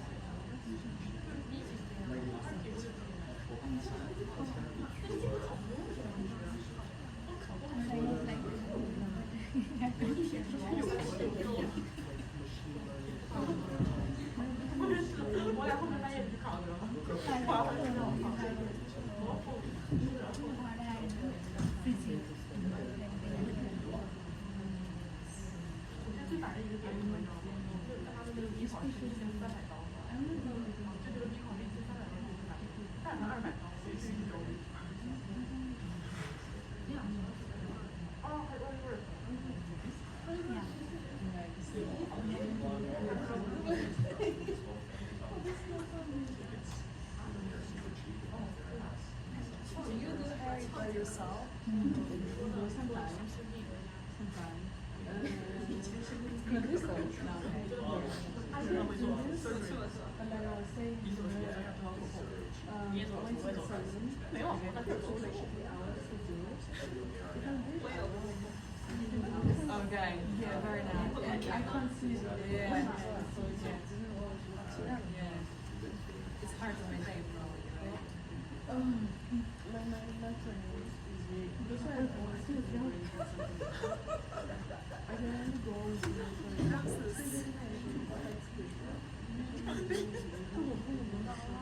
Okay. because I Okay. Yeah, I understand. Yeah. Mine is like easy, just wash it, just let it dry, like whatever.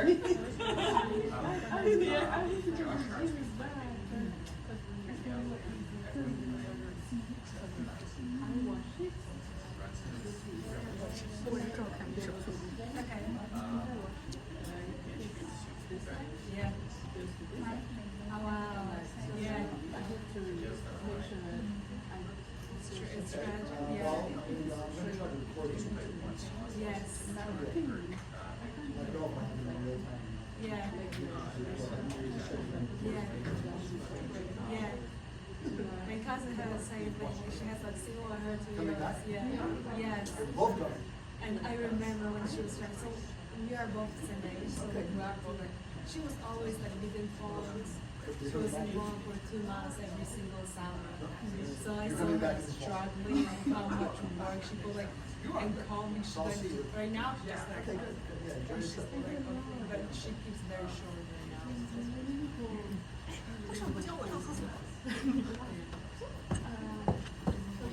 Yeah.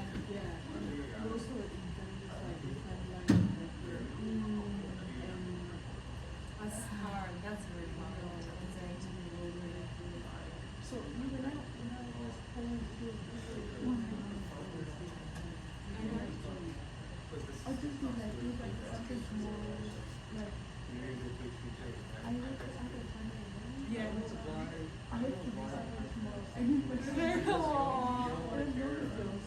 No, I can't do that.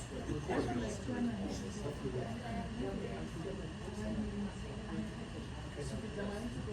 Your train is a little.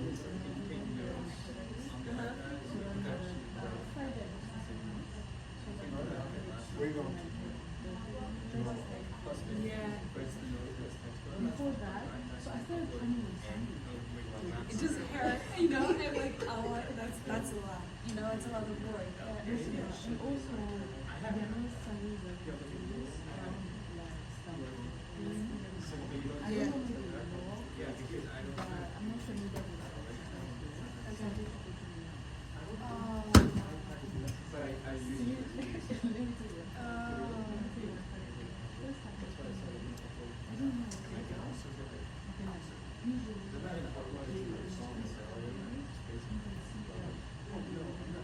oh yeah. The first one was how No, I'm not good. It's cool. It's See, cool. the thing is, I wasn't used to it. Yeah. Yeah, so I had now I hate to come here. Yeah, that's crazy. So I didn't know I could celebrate the Yeah. Does he have to wear it? Yeah, of course, yeah.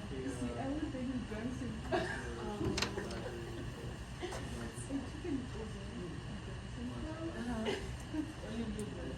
Yeah. And then the second time, this time, and then came out, like I leave it.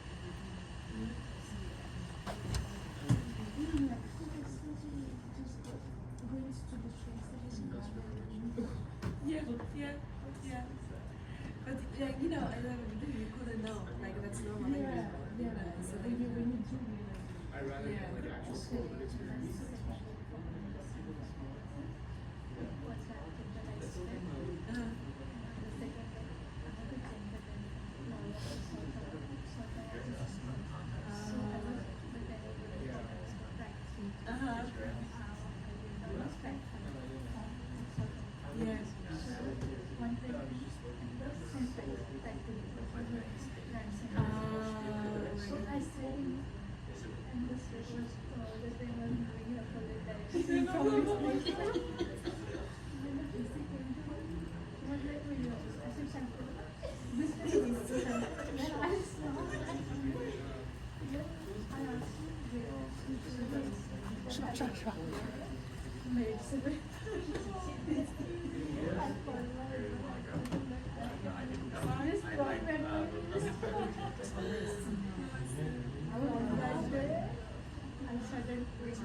Attention, you were track.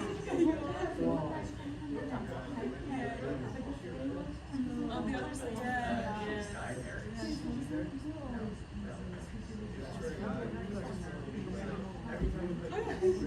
Also, I understand.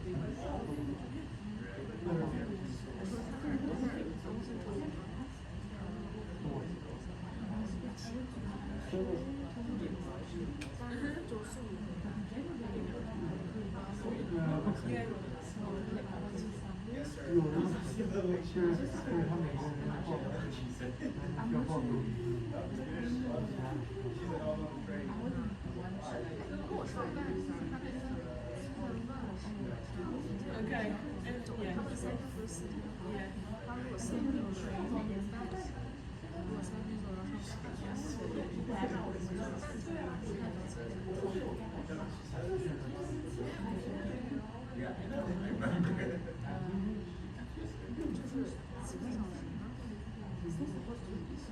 Uh-huh.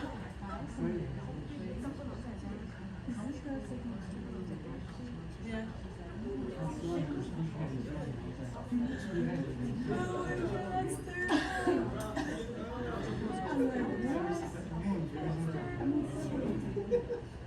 It's there, yeah. Yeah. after my,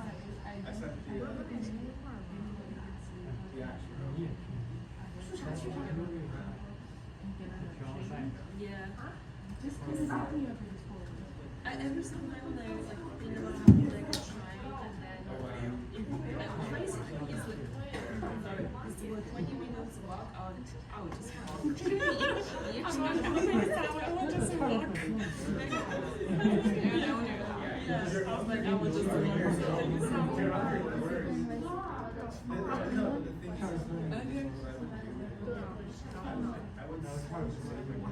送你啊，我才不送你啊，我给你还真不送你。Yeah. Oh, of course.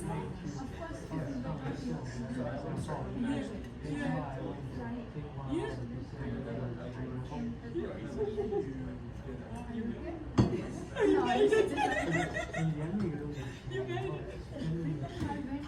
他没发我来搞了呗。Yeah. 放过我吧，马上就回去。Yeah, you have to go by yourself and then yes. 然后我想这个事情，我要签了，他就是要给我发个链接，说叫我在你回来之前，我去这就行了，我操，我回来了，就让我回去玩儿去，行不行？ Thank you for giving them your driver's license. Well, how you want no license? Hopefully nothing goes wrong. When's this car?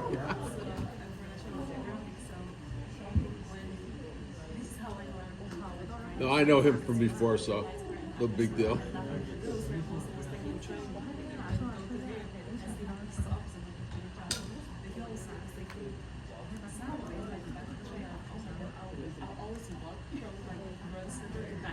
Because I was always afraid of doing somewhere. And he was, oh my god, oh no, I just wanted to walk because I didn't want to tell him like I'm afraid of doing something because I'm not sure like the right one. I feel lost so much. 8 years? 8 years. Yeah, it will be 8 years this year. Yeah.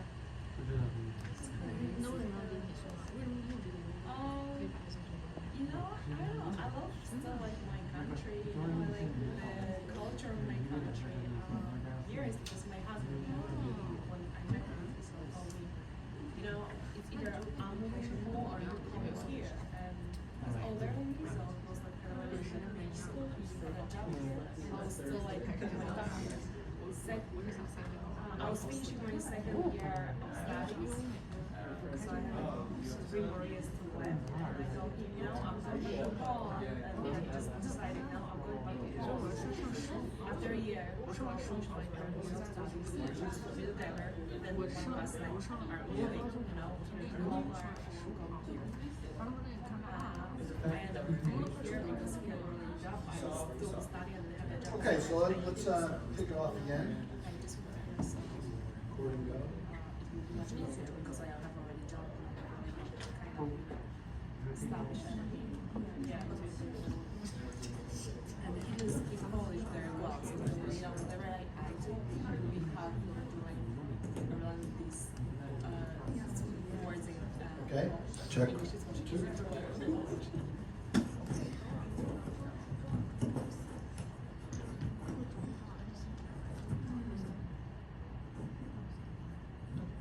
All right, so let's just push this along a little bit. So in 19.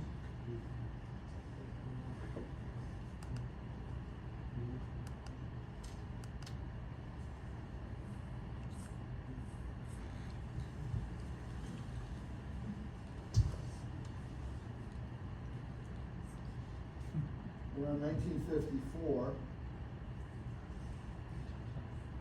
Paul Samuelson, MIT,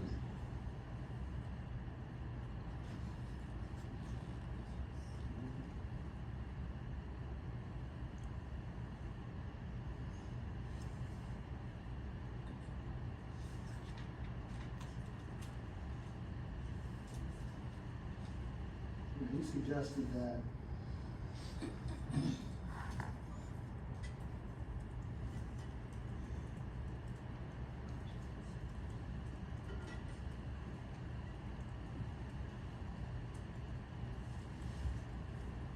the so-called geometric priming motion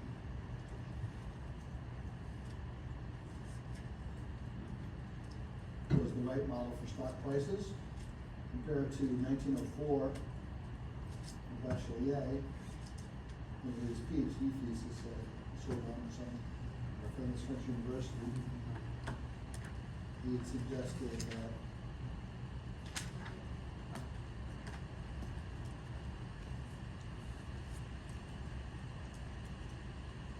the key piece being that Bachelier was modeling the price, whereas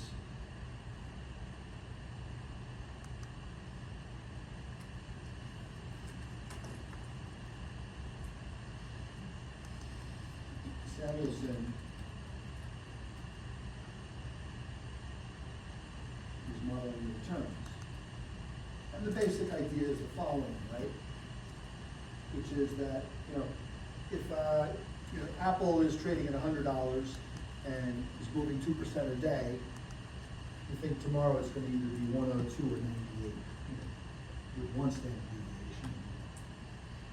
96 to 104 with two standard deviations and so on, right? But if Apple's trading at 1,000, you think its moves are going to be $20 a day, as opposed to $2 a day, 10 times as big. Alternately, if you buy 10 shares of Apple at 100, you expect that the experience you're going to have with P&L will be 10 times as big as if you only buy one. That's the geometric concept. Bachelier didn't have that. Now, it turns out the Bachelier model, or the normal model, this is also called the log normal model. So, when you hear these terms, you want to know. So Bachelier is referred to as the normal model. Normal meaning the normal distribution. And Samuelson, the log normal model.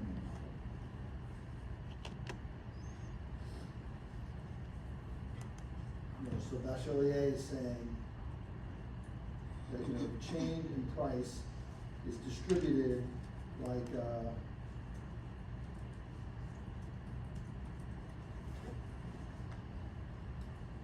sigma dz, and Samuelson says that the change in price divided by is distributed like this. And this means, what's a log normal?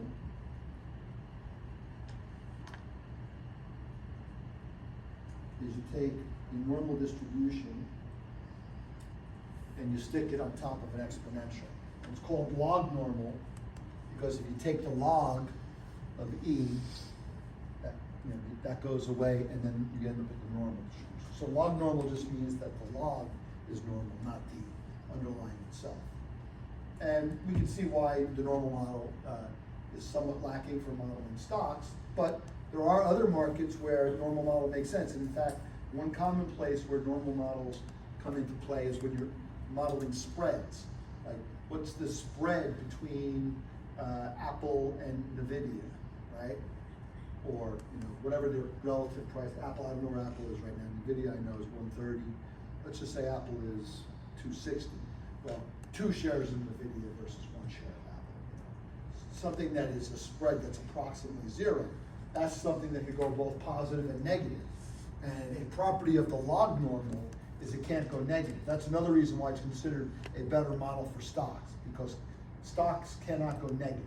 Companies go bankrupt when they hit 0, but they don't go negative. But spreads can go negative. What's the value, oil in Oklahoma, Cushing, Oklahoma, WTI versus oil in the North Sea, Brent oil? Well, sometimes Brent is more expensive than WTI, and sometimes vice versa.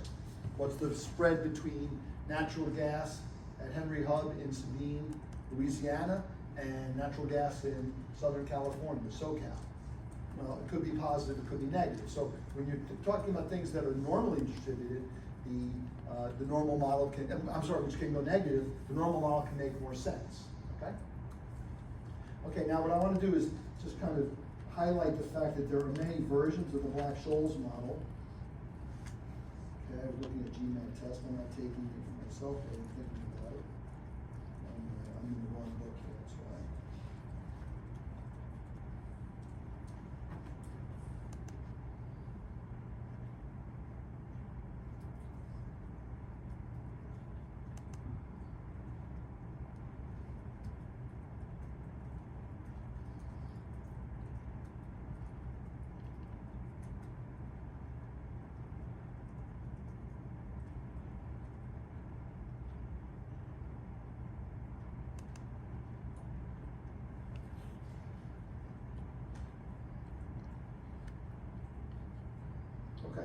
So we have the Black-Scholes model, which doesn't have any dividends. For whatever reason, they didn't include it in their model. They did include the time value of money. And this was 1973. This opened up a whole minor cottage industry of other academics, not as famous as Black and Scholes, to introduce things like dividends in the case of stocks, or two interest rates, one for the foreign currency in the case of foreign currency. Excuse me. And we'll see those models pop up as well. So we have this formula here, and then we're going to see, let's see.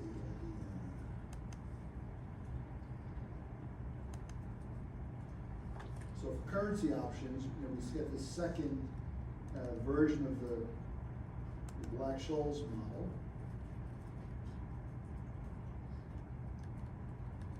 Okay, so now the equation 17.4, replacing S0 by the discounted value of let's say the stock, we get a new formula, which looks just like the Black-Scholes formula, except now it's got this dividend term in here. Okay? And D1 and D2 also change a little bit. I wouldn't bother to write these down right now because we're going to come up with one simple formula that kind of gets them all. So these results were first derived by Merton. So Merton said, okay, well, we should be able to add a dividend. Now, stocks don't pay continuous dividends. Right? A stock typically pays, if it pays dividends, pays it once a quarter. But certain things like a stock index, like the S&P 500, you have 500 companies, maybe, I don't know how many of them pay dividends, 300 maybe.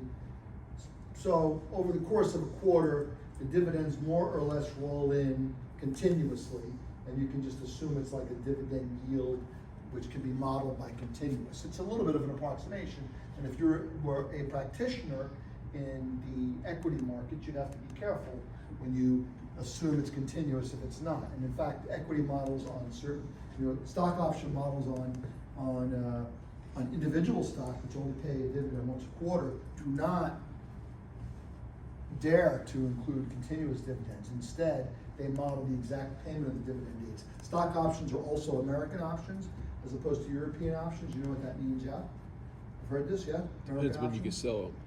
Was it? Depends when you can sell them. You can sell an option at one. Europeans, I think you can sell at any time. Or is it just the opposite? American options you can exercise At any time. Right. And So Europeans European option, you buy it today, you have to wait until the last day, and then you say, okay, I'm gonna exercise my option. American options, as they're known, you buy it today, and you can exercise it anytime you want, up until the last day. Asian options, because of course you have to have Asian options if you got American European, turn out to be options on averages. So who knows when they came up with these terms back in the day. They did. And Bermudan options, which are traded in the interest rate markets, are in between American and European. That's where Bermuda is, right? And these are typically options where you can exercise once in a while. Like typically if it's an interest rate option that's under a swaption underlying the option, an interest rate product, interest rates might reset once every month if it's based on monthly SOFR. I said LIBOR too. Or it could be quarterly, whatever the resets are, okay? But the key difference is European options are the general option, you can only exercise them at the end. American options, you can exercise any time. In many cases, there's no difference between the American and the European option. In fact, probably something I should tell you, so if you don't read it, if the underlying stock does not pay dividends, the American call option and the European call option have the same price. And if the American American option on the stock pays dividends, the only time it makes sense to exercise is right before the ex-dividend date, to grab that dividend. The stock price will drop. Like if Apple's going to give you a $2 dividend, if you own the shares today, dividend might be payable in like a week or a month or something. The stock price will drop by $2 tomorrow, all other things being equal, because that dividend is gone, right? But put options, turns out the American put is always, the American options are always worth at least as much as the European options, because they have more optionality. You can always wait till the end with American options, so it's obviously at least a European option. And you have more choices along the way, potentially more valuable. We just said, if it's a call on a stock that doesn't pay a dividend, the potential is only zero, as it turns out. But if it's a put option, regardless of whether the stock pays a dividend, there can be times when it exercises. The simplest case when you see this is if the stock goes to zero, because the company went bankrupt, it would make sense to exercise your option immediately and get the money. Because it's a put option, right? You understand the difference between puts and calls, yes? This you covered last semester, if I'm not mistaken, right? You used this book last semester at all? Yeah, right, okay, good. And which chapters did you cover? Up to 15, give or take? I think so. Yeah, if somebody wants to shoot me the syllabus of that, I would be grateful. I could take a look at it. I've communicated, who's teaching it now? The equity risk management course? Yeah, whatever course you had before this one. Jeff Lucino. Yeah, I think he and I have discussed this in the past, and that's why I teach what we do. Tell me an updated syllabus so I don't make sure I don't cover too much stuff in words. Okay, so we get the second Black-Scholes formula, and then finally, we go a little bit further.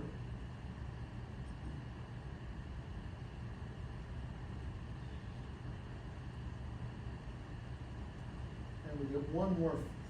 So Hull does a lot of this stuff talking about bounds on puts and calls, which back in 1992 when he was first writing this book, keep in mind at that point options were only about 20 years old in terms of the Black-Scholes formula existing. And curiously enough, when the Black and Scholes published their paper in 1973, the Chicago Mercantile Exchange started listing options on stocks because they now had a formula that they could use. It used to be the magic, right? Where's the magic? Let's get to let's go back a second.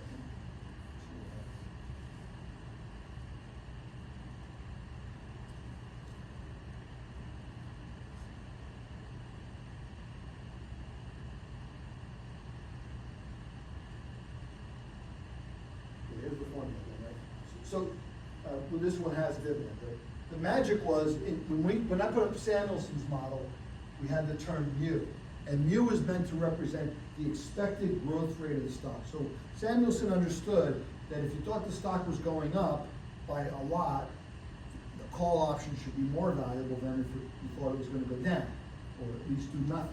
Mu is zero, that's one thing. If you think mu is 10% a year or 20% a year, something crazy, 40% a year, the option probably is worth more. The problem for Samuelson is it's hard to estimate what mu would be. What do you expect is going to happen to the stock? Well, you can guess, but that guess is not necessarily hedgeable. What Black-Scholes and Merton realized is that you could replace mu by R, the risk-free rate of interest, because, and it's discussed in the book, they present a hedging argument which says if I sell a call option, I can hedge myself by buying the stock. And if Apple's trading at 100 and I sell you a call option for a year from now for also at 100, let's say, it's just assume interest rates are zero for temporarily, then that's an at-the-money option. And my best guess is that Apple will be still at 100 a year from now. So what I do is I buy half of the shares. That's my delta, right? That's what delta is, right? So if I sold you an option on 100 shares, I'll buy 50. The reason why I only buy 50 is because Apple might go up and it might go down. If it goes up, I'm going to buy more because I think you're going to call for the stock. You're going to exercise. But if it goes down, I'm going to get rid of some because I know if Apple goes to zero, you're not going to call them and say, give me Apple stock for 100 when it's zero, right? We'll talk about this in more detail. This is not making sense for you, right? But Black and Scholes realized that you could replace mu by R because by continuously buying and selling the shares, when Apple goes up, I buy a little bit, Apple goes down, I sell a little bit. At the end, 1 year from today when the option expires, if it's in the money, I will have the stock. You'll say, let's say Apple's at 110. You'll say, give me the stock. I'll say, well, you have an option after you deliver. Here's the stock. It's worth 110. You'll say, yeah, but my strike was 100. You give me 100. So I lost $10 right there relative to the market, right? On the other hand, if Apple's at 90, I'll call you up and say, hey, you want to buy the stock for 100? You say, you're crazy? Of course not. I want that stock. But the model said, if I charge you the call option price, let's say the call option price is $7. If I charge you that $7, I can hedge myself so at the end of the life of the option, when it's in the money, I have the shares. When it's out of the money, I've got no shares. And I've made and lost money on buying and selling stock exactly $7. So if I charge you the fair price, at the end I have zero. That's why it's called the fair price. Now, for me to keep my computers on and keep my Lamborghini in the garage, right, I gotta charge you like a dime or something, right? Because otherwise, what am I doing? What am I getting up for? If I'm not making something on this deal. Right? You're buying it because you like leverage. You think Apple's going up and you're not content with buying the shares. You want options on the shares. So that when it moves, you can buy a Lamborghini. You've heard the story about the JP Morgan and the yachts of the bankers. I'll bring that one to play sometime. Well, quickly. Apocryphal, of course, which means it's made up. The investment banker was taking out some clients, and they went out to lunch down by this Goldman Sachs down by the World Trade Center, and they had a nice lunch in the fancy dining room overlooking the Hudson. These are big clients. And then they went for a little drive, and they drove down to the South Street Seaport, and the Goldman Banker said, and this is where bankers keep their yachts. And the customer said, where do the customers keep their yachts? And the answer is, because they don't have any yachts. They themselves, right? Okay? So, we have R, we have this formula, and one last version of the formula comes up in chapter. Black was definitely the brains of it. Myron Scholes is a very intelligent human being, but I've seen him speak, and he's quite a good speaker. But apparently Black was the mathematical brains, and Merton also. Merton wrote a huge number of papers. They're both still, Merton and Scholes are still alive. Formula 18.7 and 18.8 are call and put option on a futures contract, which looks, as we'll see in a moment, exactly like the Black-Scholes formula, but Black did some reason. Futures are slightly different than stocks. Among other things, they have margining that occurs, right, and instantaneous settlement. Turns out that Black wrote a paper in '76, so 3 years later, saying, well, we can still use this formula, we just pull the F inside with the MD1 as opposed to the S. And where you can get this formula relative to the other formula I'm going to show you now.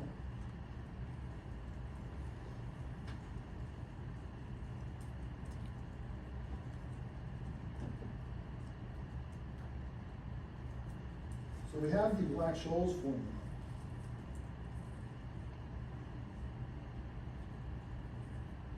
So the Black-Scholes formula says that the price of a call is equal to the spot price discounted by the dividend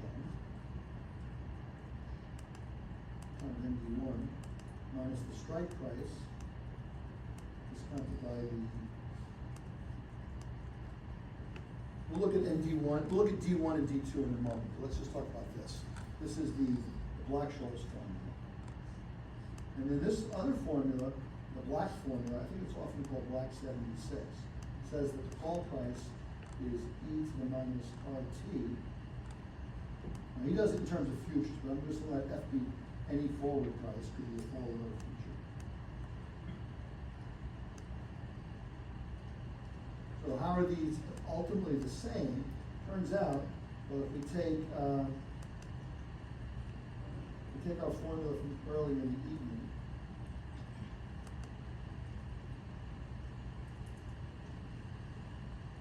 it says that forward is the spot on E to the R minus Q T, right? So that means that the F E to the minus RT is equal to S E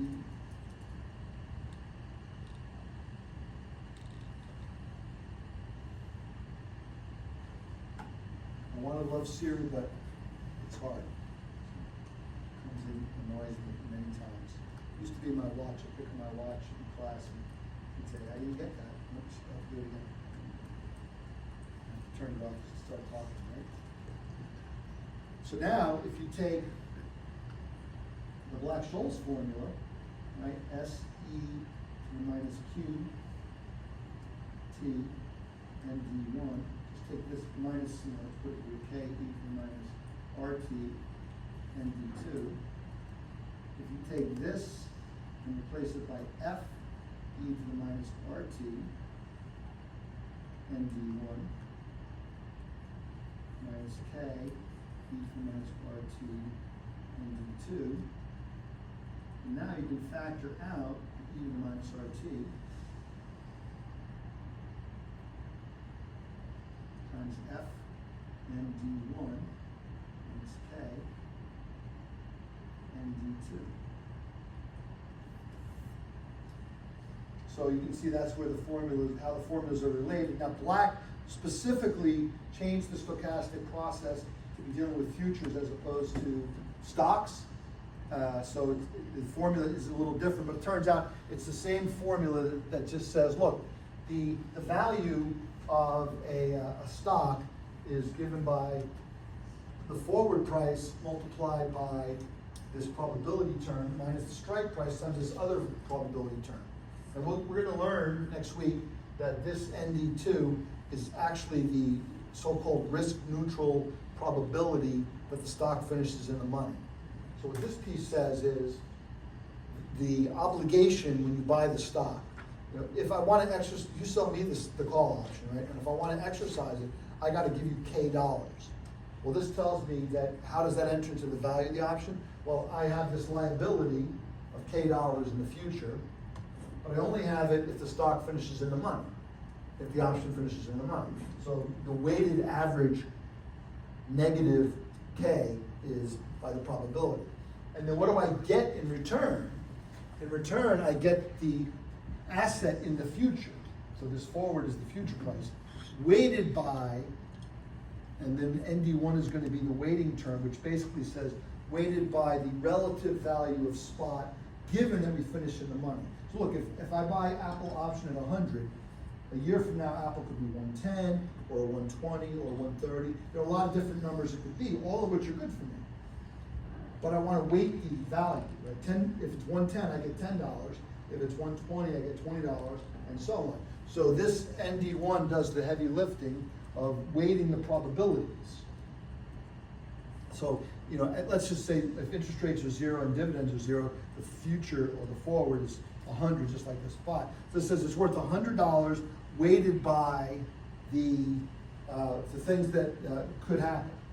So I have $100 times the probability of exercise minus $100 times the weights, and these weights, D1 is conditioned on being in the money. So I get $10 if it's 110, F will be 110 or 120 and so on. That's what that is. And we'll talk about those terms later on. And then finally talking about D1 and D2. These are both, let's talk about what is ND1. What is ND1? Well, what we want to think about is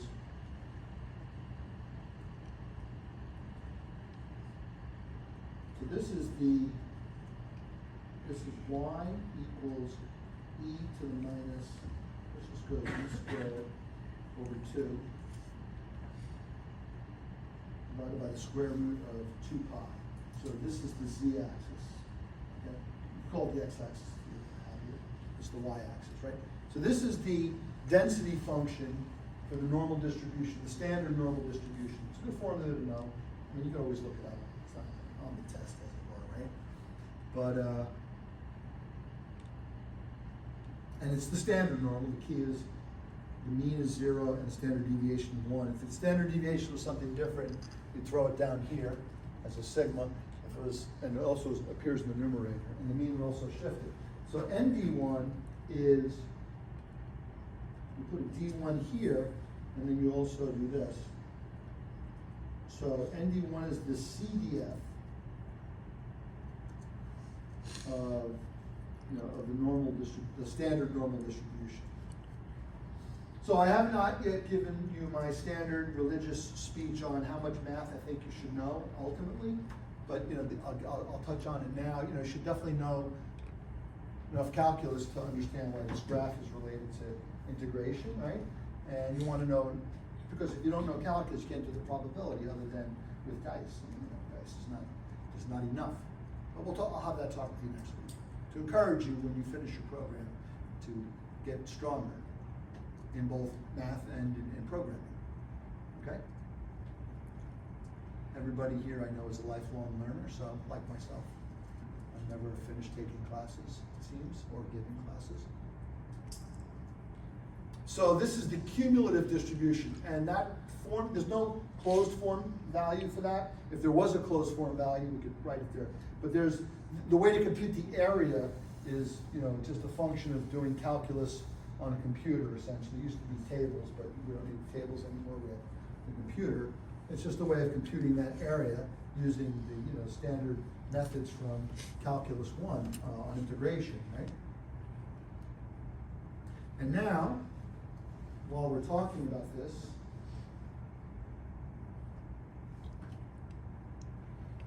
I guess I'll do this one over here again. D1. I'm going to do one more next to it. This is negative D1. Now, there's no reason why D1 has to be positive, D1 can be negative. This is 0, of course. This is Z equals 0, right? Okay. And the thing to notice here, the thing I want you to notice here, is that the amount of area on the left, which is all of the accumulated probability up to D1, plus the amount of area on the right, which is a smaller number, unless D1 was negative, it would go the other way. And they're going to add up to what? Going to add up to, somebody said? What do you think the idea, you can't really see it because my drawing's not perfect, but this area here and this area here are supposed to be the same, okay? So the total area under any normal any probability curve is? 1, right? So that'll turn out to be important in a moment, okay? And I'll show you where it's important. So we have the call option is equal to e to the minus RT F n D1 minus K n D2. We have the put option. It's going to be the same thing, but backwards.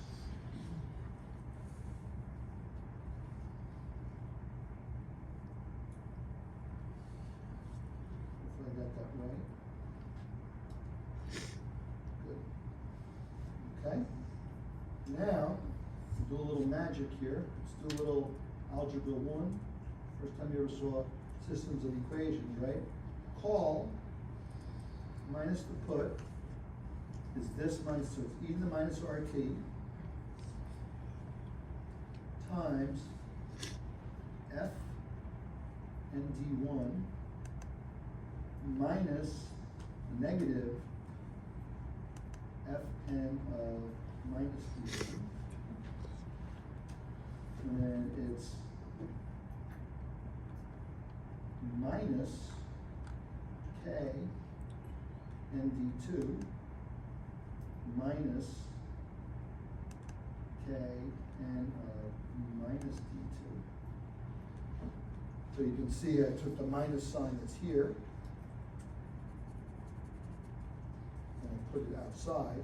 So this guy's still negative, and minus minus makes this guy still positive. Am I doing it the right way? Got a mistake there. Yeah, this should be a plus sign. Okay? So now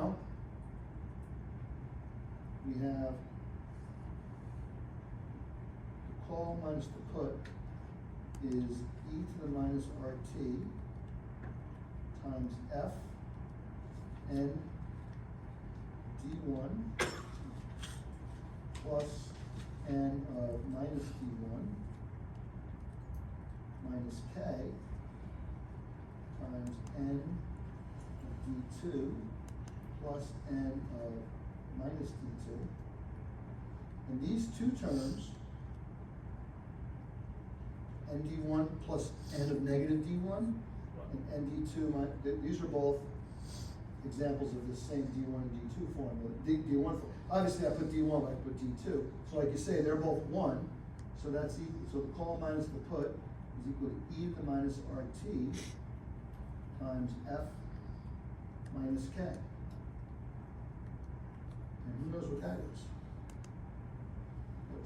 What magic formula incantation can you utter here to say, oh, of course.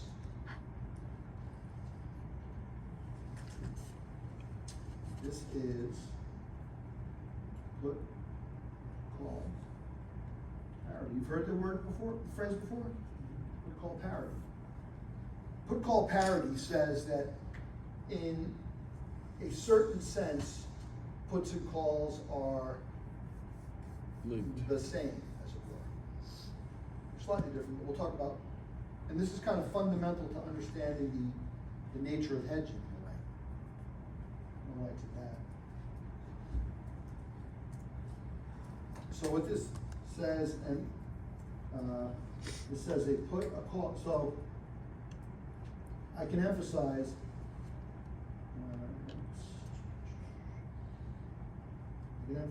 that a call, so a call with a strike equal to K minus a put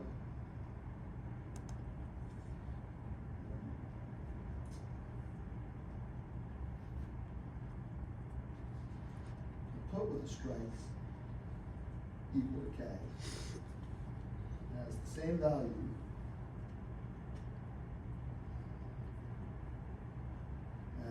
as a forward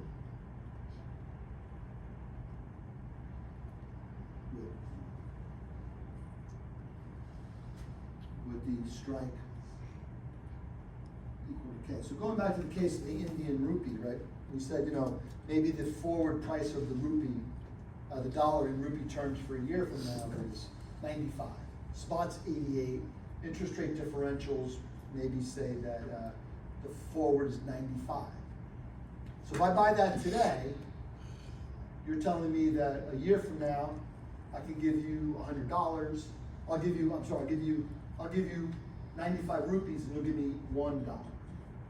Obviously, you can scale it to $1 million if you want, right? Okay. But time passes 2-3 months from now, 5 months from now. Now the rupee versus the dollar is trading at, let's say, 90. It was 88, now it's 90. Now the interest rates have changed as well, and the time to maturity is only 6 months instead of a year. But maybe that means that the forward is now 94. So I bought the dollars from you at 95 on Apple. I guess I'm selling, but anyway, just pretend we're buying. I bought them at 95 on the forward basis. If I wanted to exit today, they're only worth 94. So there's a profit there, 95 minus 94, depending on whether I'm long or short, would give me 1 rupee of profit or loss, right? But I'd still, even if I entered that forward today, 6 months from today, if I traded that forward today, I'd still have to wait until 6 months from now to collect. I'm closing out a forward in 6 months. I'm doing a new forward that will expire in 6 months, i.e. today is now November and I'm trading for May of 26. So there's 1 rupee of profit, which is the F minus K. The forward is now 94, I said, right? The strike when we traded it was 95, so there's minus 1 rupee if you're long, okay? But I have to wait until T, which is now 6 months, and R in this case is Indian interest rates because we're valuing a dollar priced in rupees. So I still have to wait. That's why the e to the minus RT here. But this is the good way for me, and I think it's the best way for you to remember put call parity.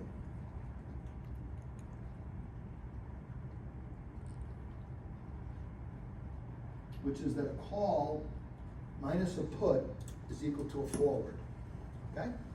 That's kind of the, remember this. It's always a good rule of thumb, because it'll show that you know what's going on.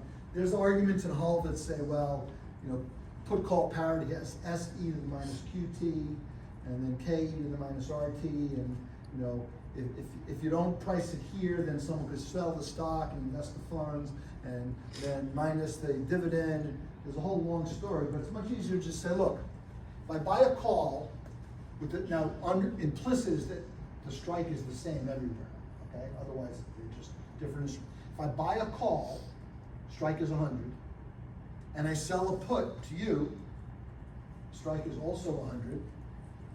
That's the same as if I do a forward at 100. And the reason is the following. I bought a call, so if the stock goes up to 120, I'm gonna call you and say, hey, give me the stock for 100.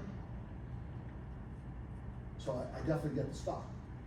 If the stock goes down to 80, I sold you a put, you're gonna say, hey, take the stock.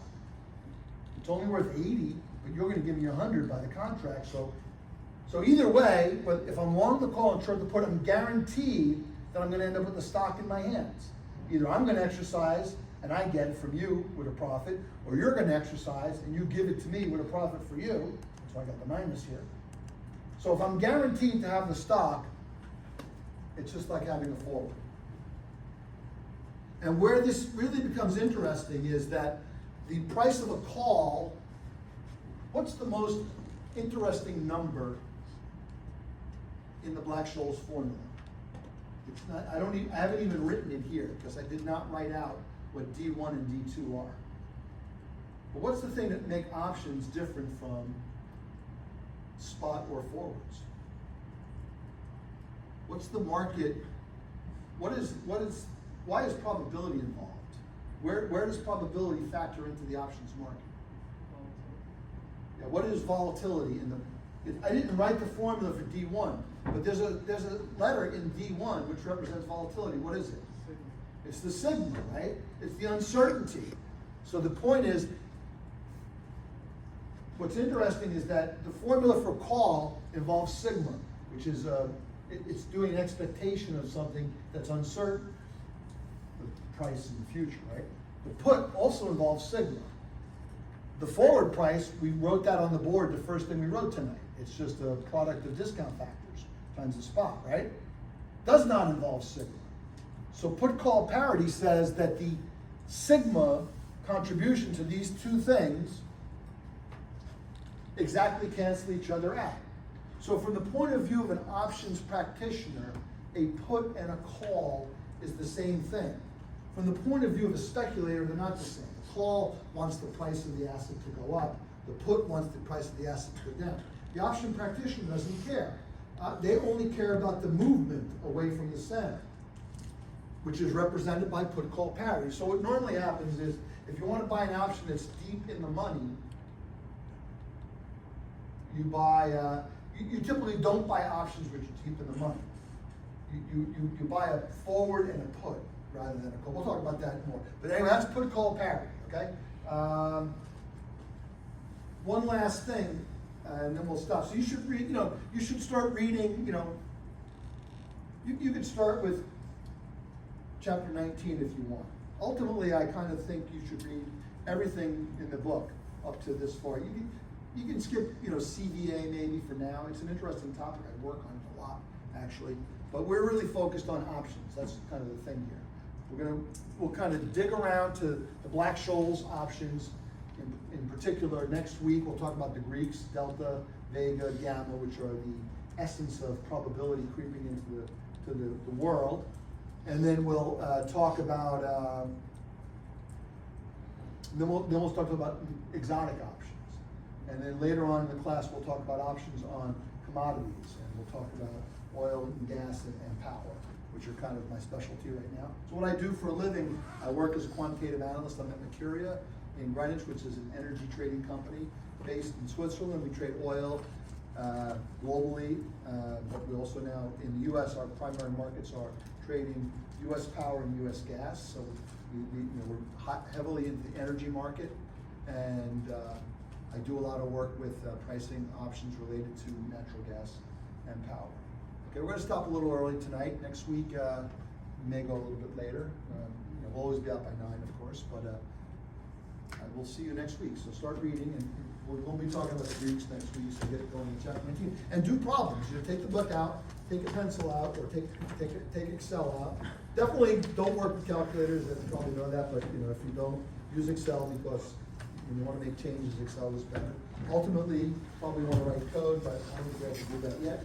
We'll talk about that next week, okay? Thank you.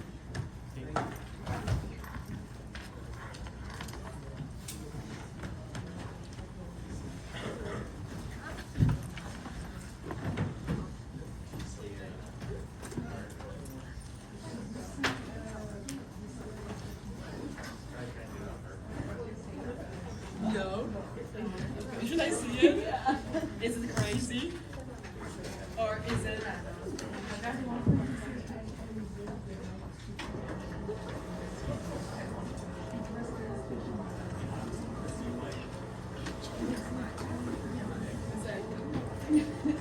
Really? Yes, he's a good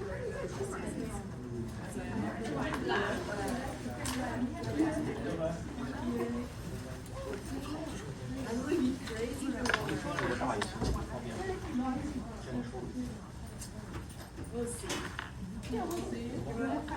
换换心情。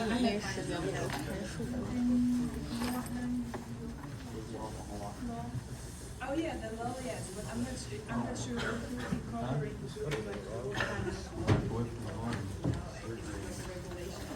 regulation or what, or in general. I think it's regulation. Yeah. Specifically, like in the first two lectures, there will be basics. Okay. Since even